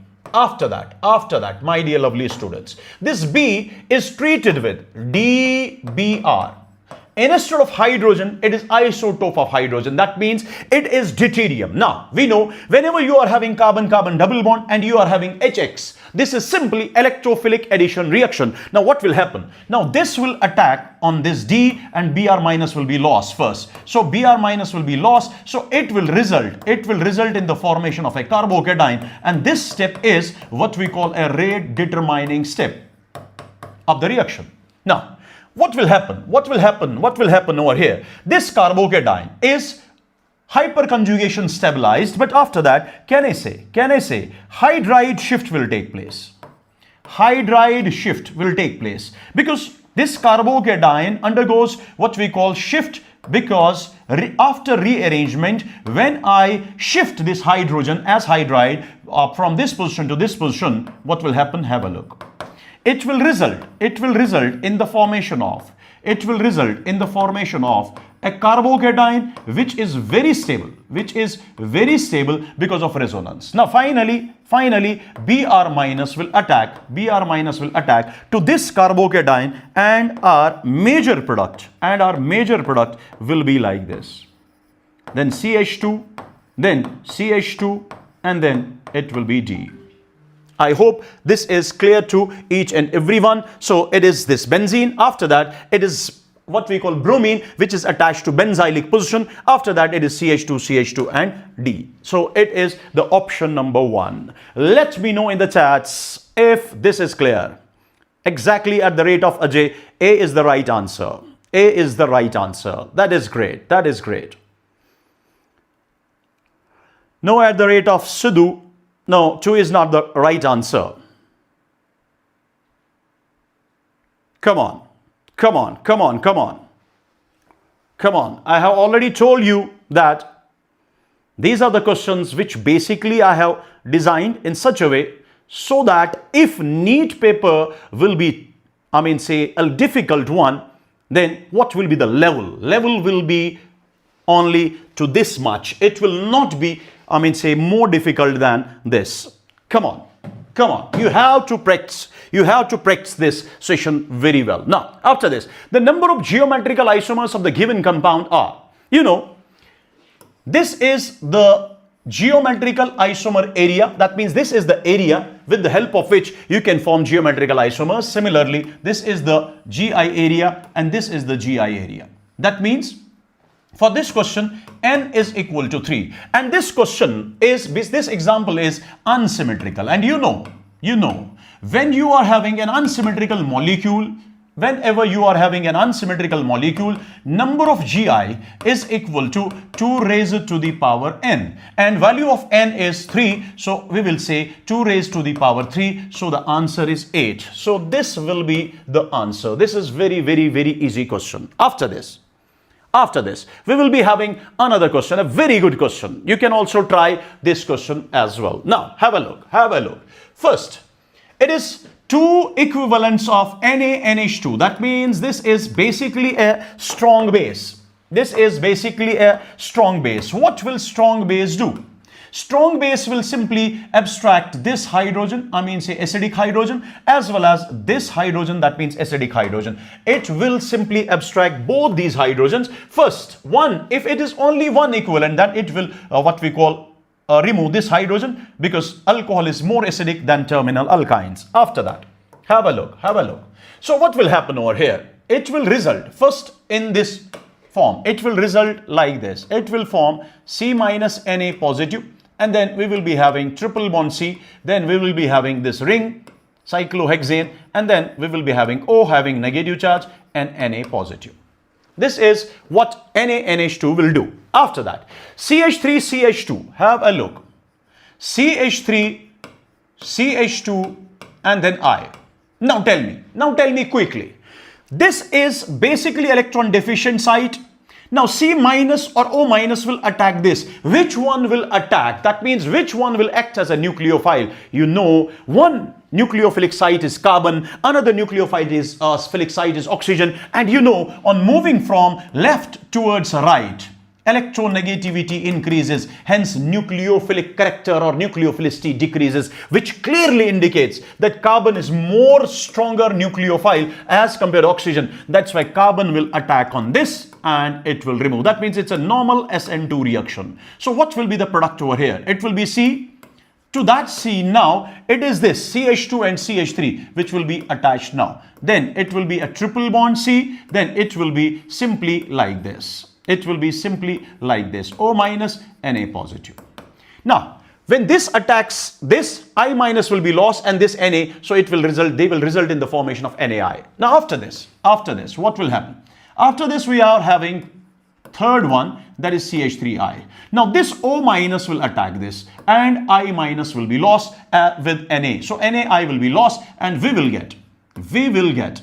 get O, and then to this O it will be CH3 which will be attached. After that it is C triple bond C, then it is CH2 CH3. That means you are having a triple bonded carbon. Now at the end, H2 palladium barium sulfate, that means this is Lindlar's catalyst or Rosenmund's catalyst. So what is the function of Lindlar's or Rosenmund's catalyst? They convert alkyne into cis alkene. Now that means it will be converted to C double bond C, and H will be added from the same side. Now have a look. This should be cyclohexane attached to OCH3. This will not be the option. This will not be the option. That means either have a look. This can never be the option. This can never be the option because it should be OCH3 at this position. So it is OCH3, and this double bond should be such that these hydrogens should be on the same side, because this reagent, this catalyst will simply form a cis alkene. That is why this option is the right answer. So this option is the right answer. Now let me know quickly. Is this clear to each and everyone? Let me know quickly. Is this exactly at the rate of cartoon? Oh, what's the name of this? Okay, so B is the right answer. At the rate of Shraddha, exactly B is the right answer. At the rate of Sidhu, exactly answer is 2. Great. Come on. Let's have another question. This is a very simple question. Which of the following is a substitution reaction? You have to tell me which of the following is substitution reaction, and that is very easy. Now first is esterification. And what will happen during esterification? You know that. It is actually this nucleophilic part. I mean, say O minus. It is this nucleophilic part. Have a look. We know it is like this. It is actually OH, which first combines with acid, and it will result in the formation of RC double bond O first, and then OHH having a positive charge. Now finally what will happen? This alcohol will act as a nucleophile in this reaction, and it will attack this one, and this will be lost. That means finally, if water is lost, then what will be the product over here? Product will be like this. It will be RC, then it will be double bond O, and to this C it is O, then it is R, and it is H. It will be like this. Have a look. Now finally what will happen? This H positive will be lost, and we will get H positive will be lost, we will get an ester. Now have a look. So can I say here this OH has been replaced by OR? So this is simply esterification. This is simply substitution reaction. So esterification is a substitution reaction. But here what has happened? This isopropyl alcohol has been converted to propene. That means this is elimination.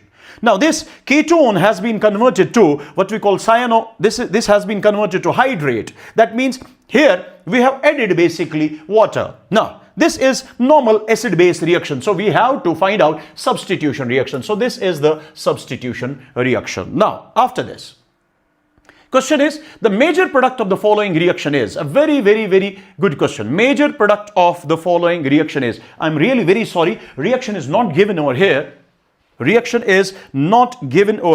Let me write down the reaction first. Because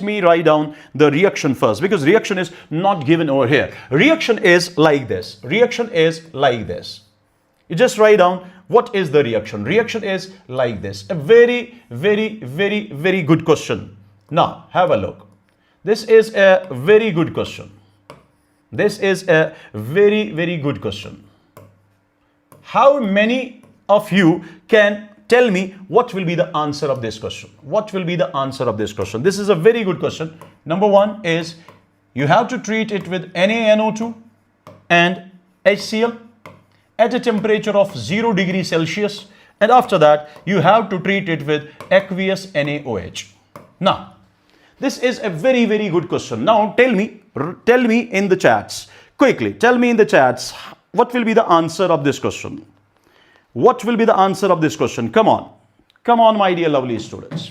Have a look. First of all, we know this NaNO2 HCl, it will react with this aromatic primary amine part and it will undergo diazotization reaction and it will first form this one. It will result in the formation of benzene diazonium salt. It will result in the formation of benzene diazonium salt like this. N, double bond N, then N is having positive charge, Cl is having negative charge. So it will first form benzene diazonium salt like this. After that, we have to treat it with, aqueous NaOH. This is when this is treated with NaNO2 HCl. We have to tell what will be the product. So this is first a reagent at 0 degree Celsius. Now first it will form this one. After that we have to treat it with aqueous NaOH. What will happen over here? This aqueous NaOH, that means Na positive OH minus, this OH minus will abstract this H and it will result in the formation of salt of this phenol. So it will result in the formation of this one. Have a look. Listen carefully what is going over here. Now it will result in the formation of O minus and then Na positive. Here it will be N double bond N with a positive charge and then Cl having a negative charge.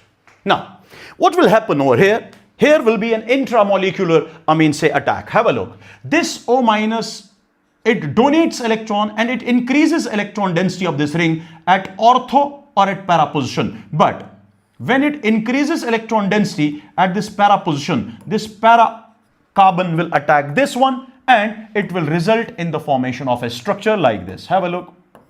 It will result in the formation of a structure like this.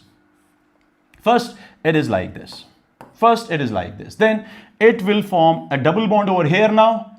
Now it is forming a double bond over here. Then this will form bond with N. This is already having a bond with N. So it is N double bond N. After that, this double bond is there. And have a look. This is also having hydrogen. Now, this Cl minus and Na will be lost in the form of NaCl. I hope this is clear. After that, it will lose this H positive will be lost. This H positive will be lost. And it will once again, it will migrate towards this. So you can say tautomerization can take place and it will result in the formation of coupling. Basically coupling of this diazo group takes place at para position with respect to that ring to which OH group was attached. But coupling takes place at para position. Or coupling can take place at ortho position. So ortho or para coupling takes place in this ring. Now have a look. What will be the answer of this question now? No, this cannot be an answer. This cannot be the answer. Yes, coupling takes place, or what we call coupling takes place. But here coupling takes place with respect to this oxygen. Coupling has been taken place at meta position because these two are present at meta position. And this oxygen and what we call this nitrogen coupling takes place at para position. Hence, we will simply say this is the right answer because either, just a moment. Give me a second. So this will be the answer. Either this coupling, this N2 diazo group will attach to this ring either at this position, para, or at ortho with respect to OH group, not with respect to meta with respect to OH group. I hope this is clear.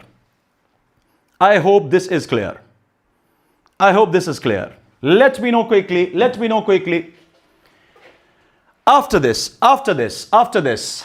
which of the nitrogen containing organic compound cannot be detected by using Lessonius test? It is basically pronounced as Lessonius test. Okay, so this Lessonius test, is basically test for detection of nitrogen when organic compound is fused.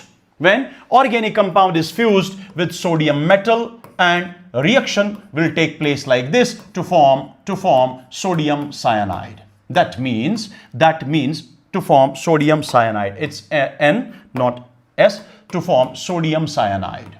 Now, to form sodium cyanide, this is the basic principle for lesson years test. So we need sodium metal to be fused with those organic compound which contains both carbon as well as what we call nitrogen. Now, the question is, which of the nitrogen containing organic compound among these cannot be detected by using lesson years test? Now, it is simply this one, because this is not having any carbon, and our organic compound must contain carbon as well as nitrogen. This contains carbon as well as nitrogen. This contains carbon as well as nitrogen. This contains carbon as well as nitrogen, but this contains only nitrogen. Hence, this cannot be detected with the help of lesson years test.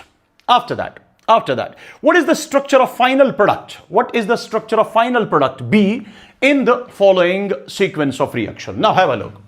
We know whenever you are having a cyclohexanol, which is basically a secondary alcohol. This is a secondary alcohol.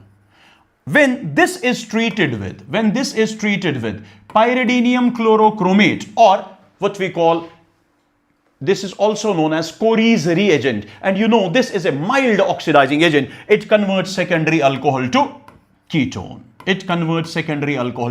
So this is A. Now, after this A is treated with. Have a look. This A is treated with, I mean to say, HCHO. It is treated with HCHO. So I will write down HCHO in this fashion. But here, one is dilute base and heat is also there. So whenever you are having an aldehyde or a ketone containing alpha hydrogen, and it is reacted with another aldehyde or ketone containing alpha hydrogen or without alpha hydrogen, we call that reaction as cross aldol condensation. Because of heat, here will be the condensation, and it will be simply like this. Water will be lost. When water is lost, our product will be like this. It will be the cyclohexanone, and after that it will be like this, double bond CH2. So this is the product. So this is cross aldol condensation. So this will be our B. So B is this one. I hope this is clear. Let me know quickly. Is this clear? Let me know quickly. Is this clear? Let me know quickly. Is this clear? Okay, at the rate of Pathana, yes. Mubina ji, yes.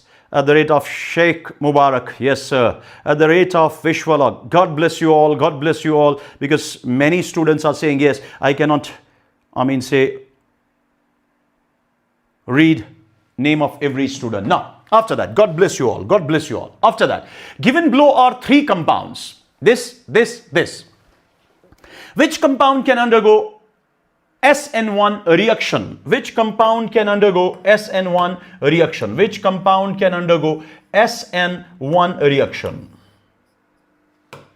In an aqueous solution. Now, have a look.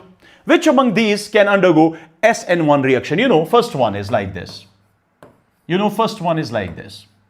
For SN1, we know ionization is an important step. Formation of carbocation is an important step. That means that is rate determining step. But we know whenever you are having a living group like this, like halogen, and it is attached directly to pi bond, or pi bond is present at its alpha position, now we know resonance can take place over here. Because of that resonance, this acquires partial double bond character. Hence, this becomes a strong bond.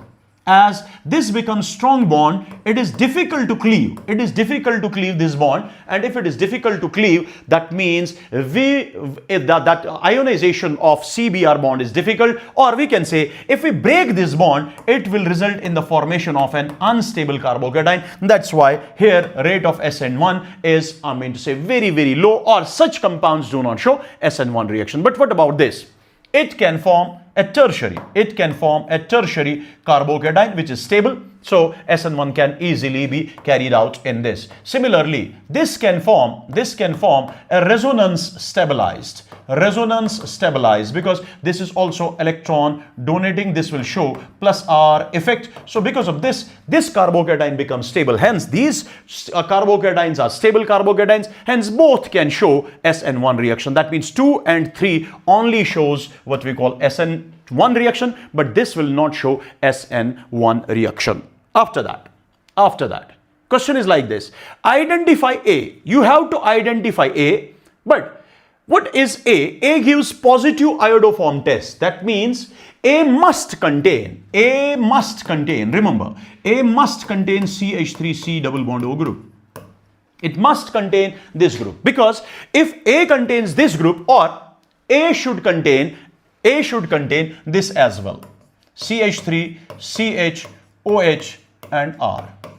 Either A should be alcohol or A should be aldehyde or a ketone. When we look towards the options, this is a ketone, this is a ketone, this is a ketone, this is a ketone. That means A must contain CH3CO. I will erase this one because it is not an alcohol, because here no option is an alcohol. So it can be either this or this or this or this. But after that, when CH3MgBr is treated with a ketone, remember, whenever CH3, or that means RMgX, means Grignard's reagent, is treated with what we call ketone and followed by hydrolysis, it results in the formation of a tertiary alcohol.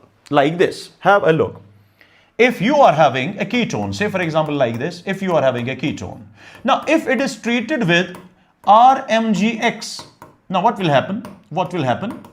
This will simply attack this and it will be lost. This bond will be broken. Now, reaction takes place in dry ether. Now, first of all, it will result in the formation of this one. Here it is O minus Mgx with a positive charge followed by hydrolysis. After hydrolysis, this is converted to OH. So it will result in the formation of, listen carefully how to solve the question. It will result in the formation of a tertiary alcohol. That means whether A is this one, A is this one, A is this one or this one, it will form here tertiary alcohol. That means CH3 will be introduced at this and OH group is there. After that, on treatment with concentrated H2SO4, that OH will be lost in the form of H2O positive, and finally that will be lost in the form of water, and a carbocation will be generated over here. After that, when carbocation is generated over here, then it results after, say formation of product B, it results in the formation of this product. That means from this product it is clear. What is clear? Have a look. From this product it is clear. From this it is clear that our compound must contain COCH3. That means our compound can be any 1, 2, 3, 4. But from this, have a look. If we do retro,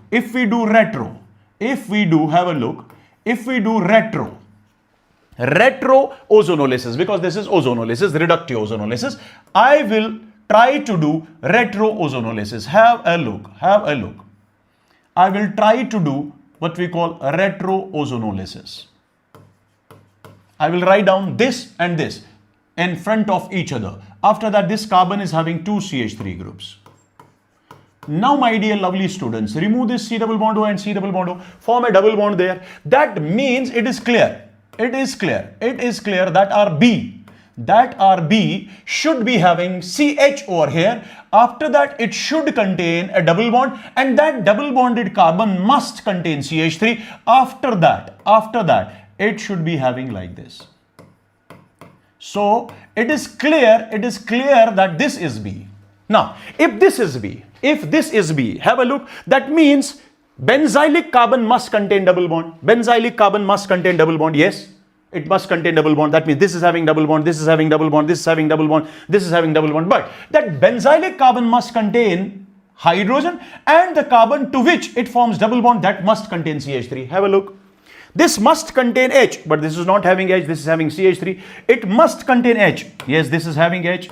And to that carbon to which it forms a double bond, that must contain CH3. Yes, this is having CH3. That means our double bonded product should be like this. I mean say double bonded this B should be having double bond over here, and it should having CH3 and H. So it cannot be the option. This can be the option. Now this cannot be the option. This cannot be the option. So this can be the option. So let me write down this, and we will perform 1, 2, 3 and these 4 reactions in this. Have a look. I will write down like this. Have a look. I will write down like this. It is CH, then it is double bond C. Have a look. This one. Then it is CH3. Then it is having C double bond O, and then CH3. So what is our first reaction? First reaction is when it is treated with CH3 MgBr and followed by hydrolysis. Let me write down product directly. So it will result in the formation of this. Can I write over here? It's resonating structure like this. Now have a look. So it will be CH double bond C, CH3, then it will be C, it will be OH, it will be CH3 and one more CH3. I mean to say this, because CH3 will attack this, it will become O minus, then it will become OH. So it is like this. After that, this is treated with concentrated H2SO4, followed by heat. That means H positive is there. So this lone pair will abstract H positive. So it will become OH2 positive. Finally, that OH2 positive will be lost. So have a look. So it will result in the formation of this one.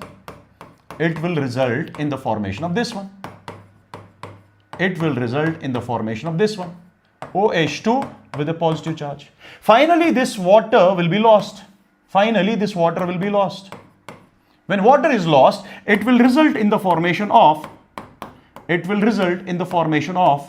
this one, a carbocation.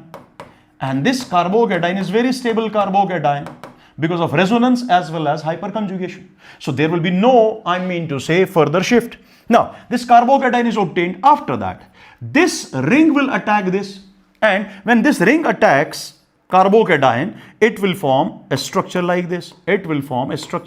CH double bond C, then it is CH3, then it is C, which is having 2 CH3 groups, and then this will be, this forms a single bond over here, then this is H.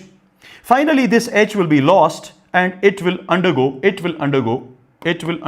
because after when it gives electron to this will acquire a positive charge. So uranium ion will be obtained, or valence intermediate or sigma complex will be obtained. After that, H positive will be lost. When H positive will be lost, it will result in the formation of this product. Have a look. It will result in the formation of this product. Can I write down like this?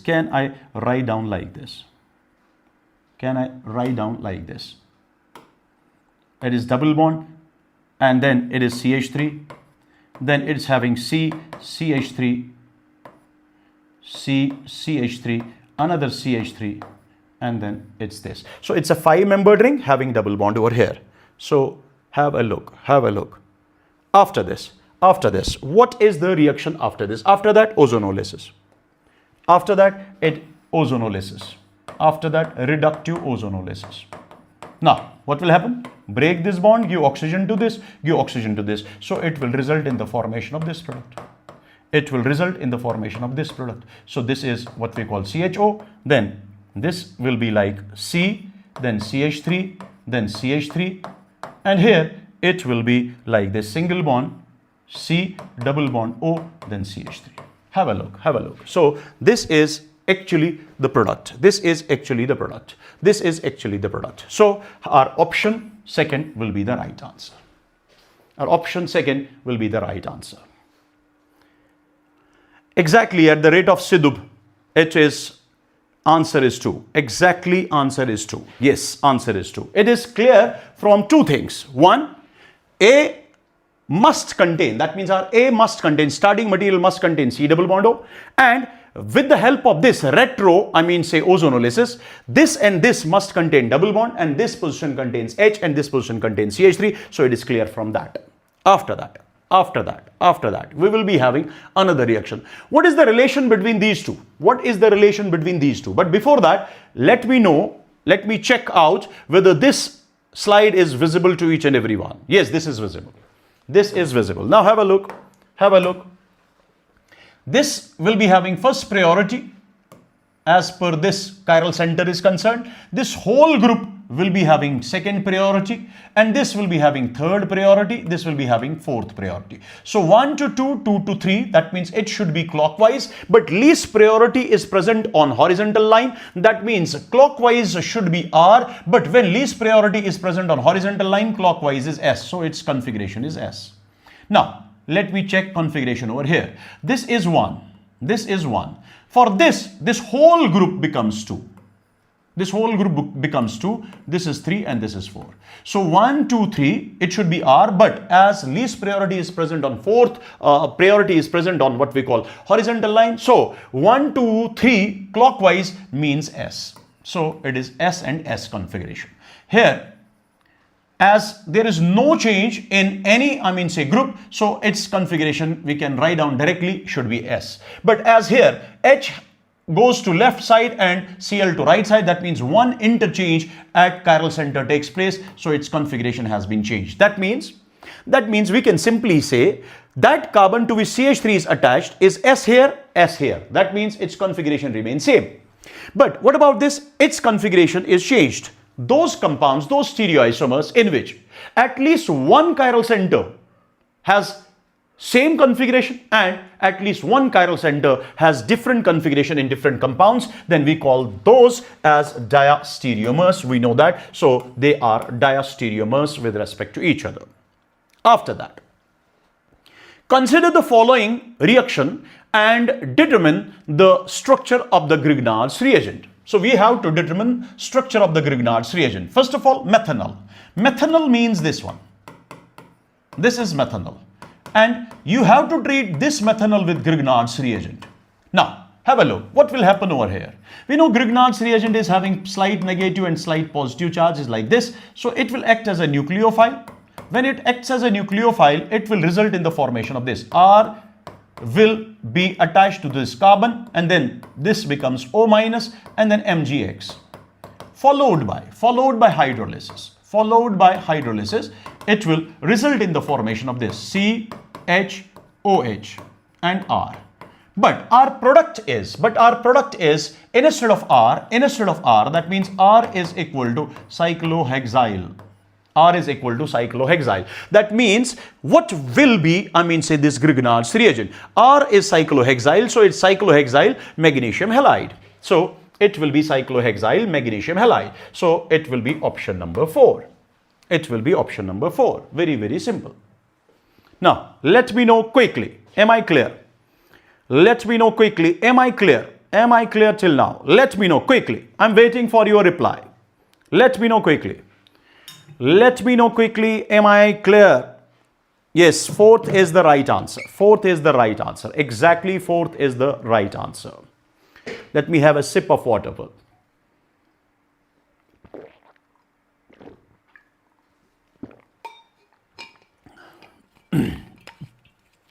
Okay.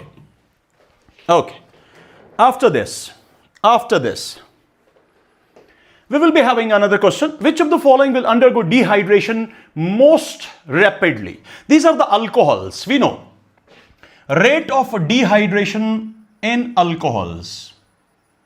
Rate of dehydration in alcohols is directly proportional to stability of the carbocation formed in RDS, in rate determining step. So what is the rate determining step? First, alcohol gets protonated, then it will be lost in the form of water. So this is a tertiary alcohol. It will form a tertiary carbocation. That means first will form a carbocation like this. First will form a carbocation like this. That means this is the carbocation formed by number 1. Number 2 will form a secondary carbocation like this. This is stabilized by 2 alpha hydrogen. This is stabilized by, 4 alpha hydrogens, and this one is stabilized by 9 alpha hydrogen and plus I effect. After that, third will form a carbocation like this. Third will form a carbocation like this, which is stabilized by 6 alpha hydrogens. Now, fourth one is a structure like this.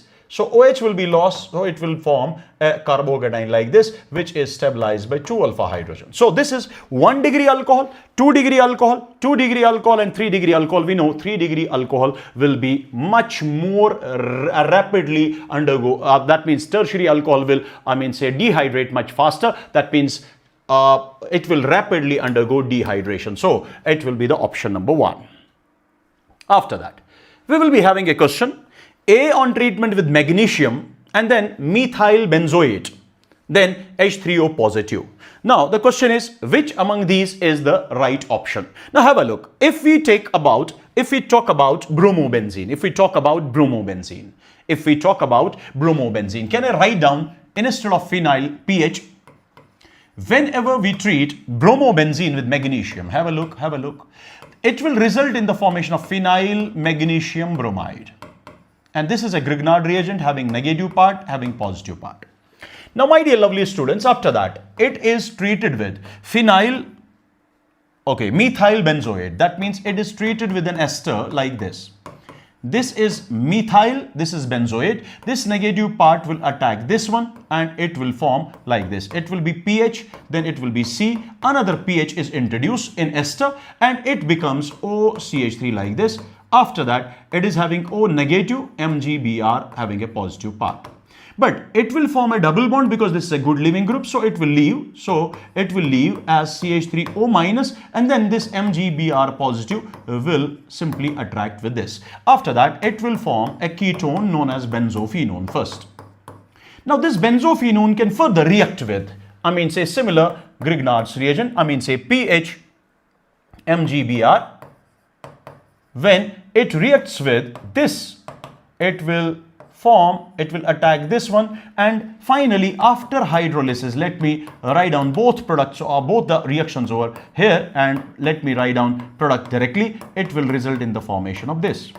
So this is our product. That means A is obviously bromobenzene. A is bromobenzene. It cannot be benzyl bromide, it cannot be acetophenone, it cannot be what we call a phenol. After that, Z on treatment with PCl3 gives X. Then alcoholic potassium hydroxide. So one by one, let us have a look. If X is this one, CH3CH2OH, this on treatment with PCl3, OH will be lost, then Cl will replace this OH. After that, alcoholic potassium hydroxide will simply do, elimination. So propene will be the product. After that, on propene, when you add concentrated H2SO4, that means it will add in the form of, it's an electrophilic addition reaction. Here, it will be OSO3H, and here it will be H finally. Then, on treatment with boiling this water and then boil, OSO3H will be lost. That means propan 1-ol will give propan 2-ol. That means these will be different. But if you treat this with this, it will be similar. That means similar product will be obtained. Then if you take this, have a look. It is ET. ET means C2H5. Then it is C. Then it is ET once again. Then it is, OH. Then it is ET. Have a look. When this is treated with PCl3, OH will be lost, so it will result in the formation of CH3CH2. Then it is C. Let me write down ET. Let me write down Cl over here. Let me write down ET over here. After that, this is alpha. This is, it's CH2 will be beta. It's CH2 will be beta. It's CH2 will be beta. So from any one beta hydrogen, hydrogen will be lost. So this will be an E2 reaction. So it will result in the formation of CH3, CH double bond C. Here alpha position Cl will be lost. So it will be ET and ET like this. After that, my dear lovely students, when you add H2SO4 concentrated to this one, normally H positive will be added first. H positive will be added to, that carbon which forms less stable, what we call carbocation. So let me write down like this.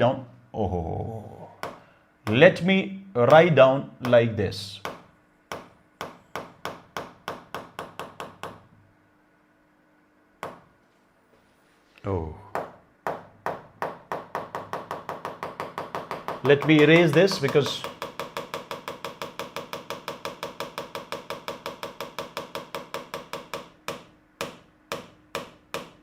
Okay.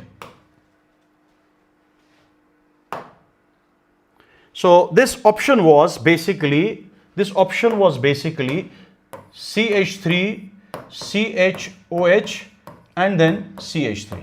It was like this. It was like this. It was like this. Option was like this. Option was like this, CH3, then it was CH3, and then it was OH. So this is basically, now let me show you this on another slide like this. CH3, CH2, then it is C, then it is CH2, CH3, have a look, then it is CH2, CH3, then it is OH. If this is treated with PCl3, what will happen? It will simply replace this OH by Cl. So our product will be CH2, then it will be C, Cl, CH2, CH3. Here it will be CH2, CH3.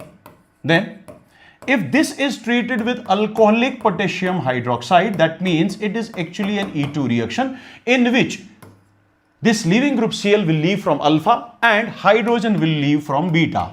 All these beta hydrogens are identical, I mean say of similar type, so you can remove one hydrogen from any position, so it will result in the formation of this product. It will result in the formation of this product. Now after this, what is the reaction? After this reaction is actually on treatment with concentrated H2SO4. That means on treatment with concentrated H2SO4, what will happen? Now it will attack this one, OSO3H minus will be lost. That means it will form a carbocation over here, which is stabilized by 6 alpha hydrogen. So it will result in the formation of CH3, CH2, then it is C having a positive charge, CH2, CH3, then here CH2, then it is CH3.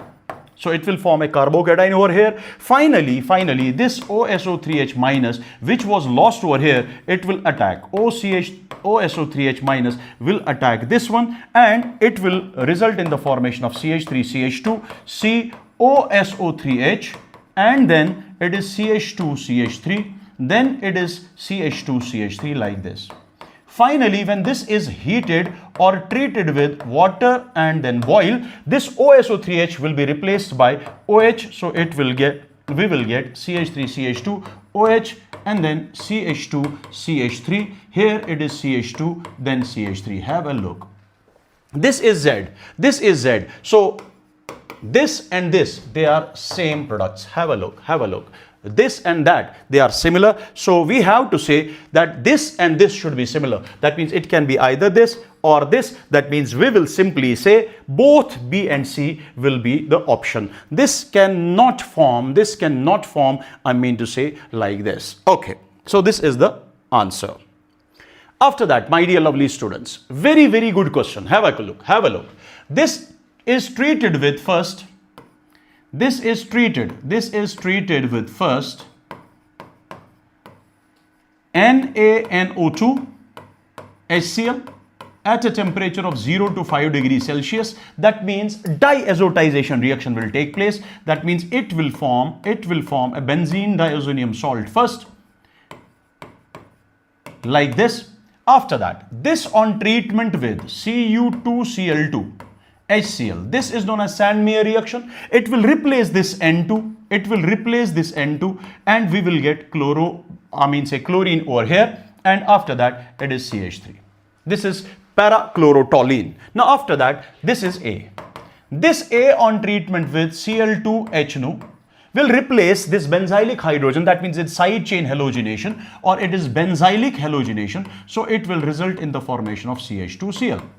Now, one Cl is directly attached to carbon-carbon double bond. Another Cl is directly attached to what we call carbon bond, which is sp3 hybridized. I mean, say single bonded carbon. Now, this on treatment with what we call sodium in dry ether. What will happen? What will happen over here? You know that. What will happen over here? Tell me. This bond will be broken. It will result in the formation of this one. It can form this one. It can form this one. So it can combine with similar type. It can combine with similar type of radical. So it can combine with similar type of radical. That means it can form this one. It can form this one. I hope this is clear. I hope this is clear. I hope this is clear. Let me know quickly. Is this clear? Is this clear? Is this clear? Let me know quickly. Is this clear to each and every one? Let me know quickly. Let me know quickly. Let me know quickly. Let me know in the chats quickly. Is this clear? Is this clear? Because this is simply a words reaction. This is simply a words reaction. This is simply a words reaction.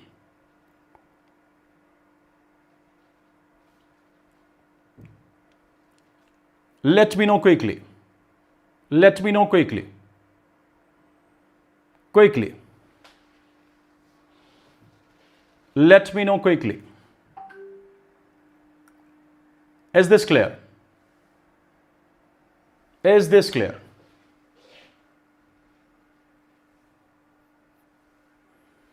Now, this can also be formed if this bond is broken.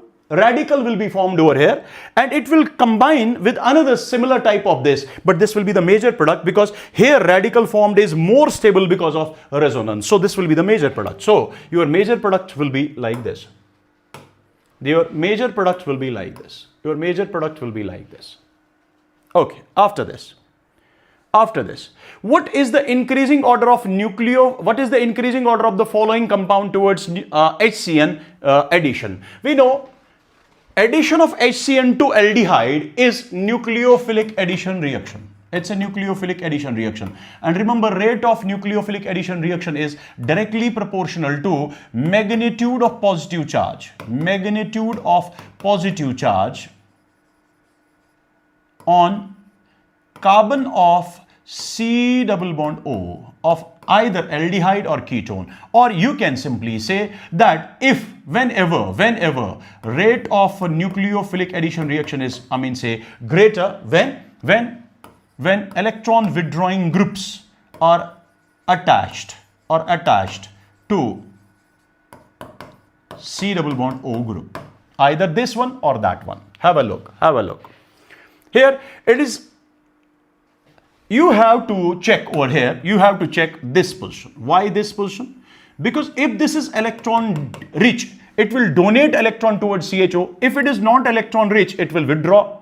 It can decrease electron density of CHO. So we have to check this position. We have to look towards this position. Now have a look.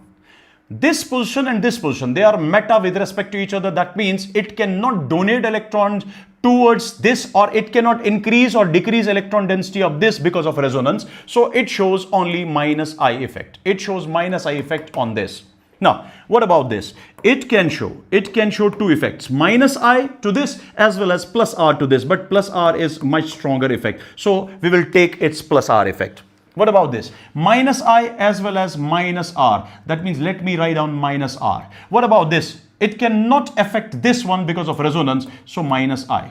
Now, one is minus R, another is minus I. This is minus I and this is plus R. That means it donates electron. That means it decreases what we call addition of HCN or nucleophilic addition reaction. So we have to check among these. So first of all, we will say it is second. After that, minus I of NO2 and minus I of OCH3, that means OR. We know it is minus I of NO2. So it is 4, then it is 1, and lastly it is 3.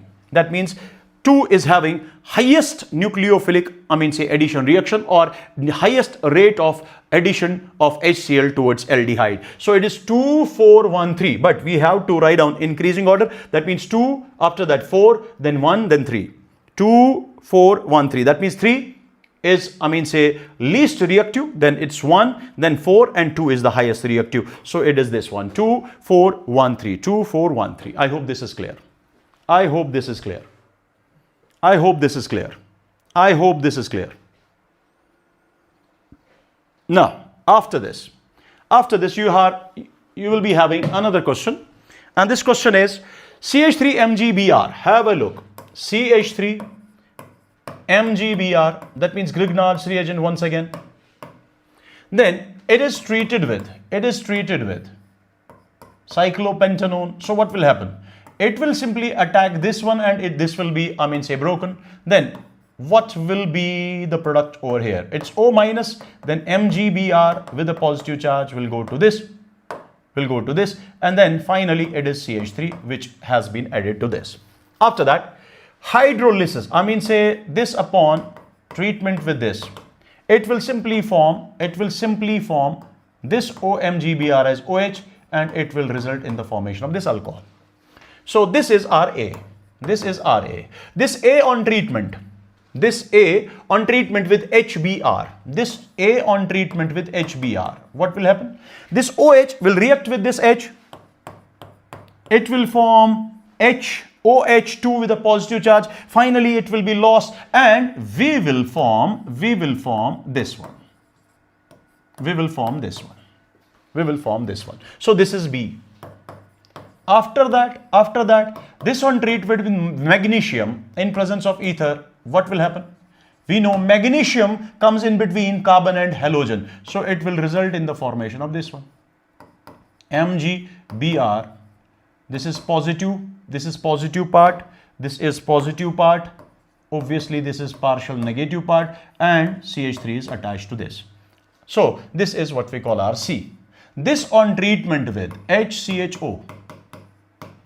Followed by hydrolysis. What will happen over here? This negative part, except this part, from this position will attack this, and it will become first OMgBr and then finally OH. That means this 5-membered ring is attached to CH2OH and CH3.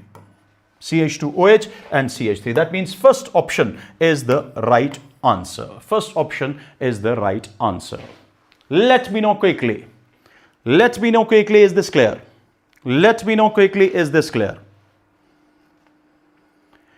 Okay, this is clear to each and every one. After that, which of the following statements is not true about sucrose?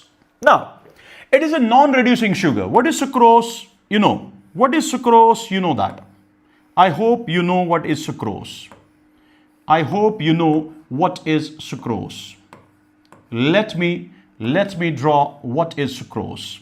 This is basically CH2OH having carbon 1. This is 2, 3, 4. This is 5, 5th carbon. This is 4th carbon. This is 3. This is 6th, which is having CH2OH. We know that. This is H. After that, let me draw this one. This is 1. This is 2. This is having OH here. Then this is OH here. This is 3rd. Then this is 4th. Then this is 5th. And we will be having CH2OH like this. And this is alpha D glucose unit. And this is glycosidic linkage. Carbon 1 of alpha D glucose reacts with, beta D fructose. Now, this is beta D fructose unit. Or this is alpha D glucopyranose. This is beta D fructofuranose. Now, this is 1, 2, and this is 3. 3 is having OH group over here. And it is like this. Now, have a look. It is a non-reducing sugar. Yes, non-reducing sugar is that sugar in which no anomeric carbon is free. Anomeric carbons are not free, hence this is a non-reducing sugar. This is exactly correct. Now, the glycosidic linkage is present between C1 of alpha glucose, yes, and C1 of beta. No, this is wrong. Because it should be C2 of beta fructose. After that, it is also known as invert sugar. Yes, you know. This sucrose, this is the sucrose. Sucrose is dextrorotatory. This is dextrorotatory. That means it rotates plane polarized light towards right. So this is dextrorotatory. But this upon hydrolysis, we know, gives a glucose unit and a fructose unit. But glucose unit is having what we call optical rotation of plus 52.5 degree. And this fructose, when formed after, hydrolysis, is having what we call optical rotation of minus 92.4. That means more levorotatory is there as compared to dextrorotatory. That means that mixture of glucose and fructose is basically levorotatory. So from dextrorotatory to levorotatory, that means it is basically change in what we call direction of rotation, hence it's an inward sugar. Yes, this is correct. So on hydrolysis it produces glucose and fructose. Yes, that is also correct. So then what is the question? Question is, which of the following statement is not correct? Not correct means this one. This is not correct. I hope this is clear to each and every one. Now, after that, a big thank you for you all. So these were what we call 20 killer questions, I can say, of organic chemistry. But when I end this stream, my dear lovely students, I would want you all guys to comment. But honestly, you have to comment honestly that what was your score out of 20? What was your score out of 20? And from which place you were, say, with us. From which place you were with us, number one. Number second, but you have to tell me that honestly, but after I end this stream. In the comments, you have to tell me honestly, what was your score out of 20? So, let's see you in next live. Till then, next session. Till then, take care and God bless you all. Thank you.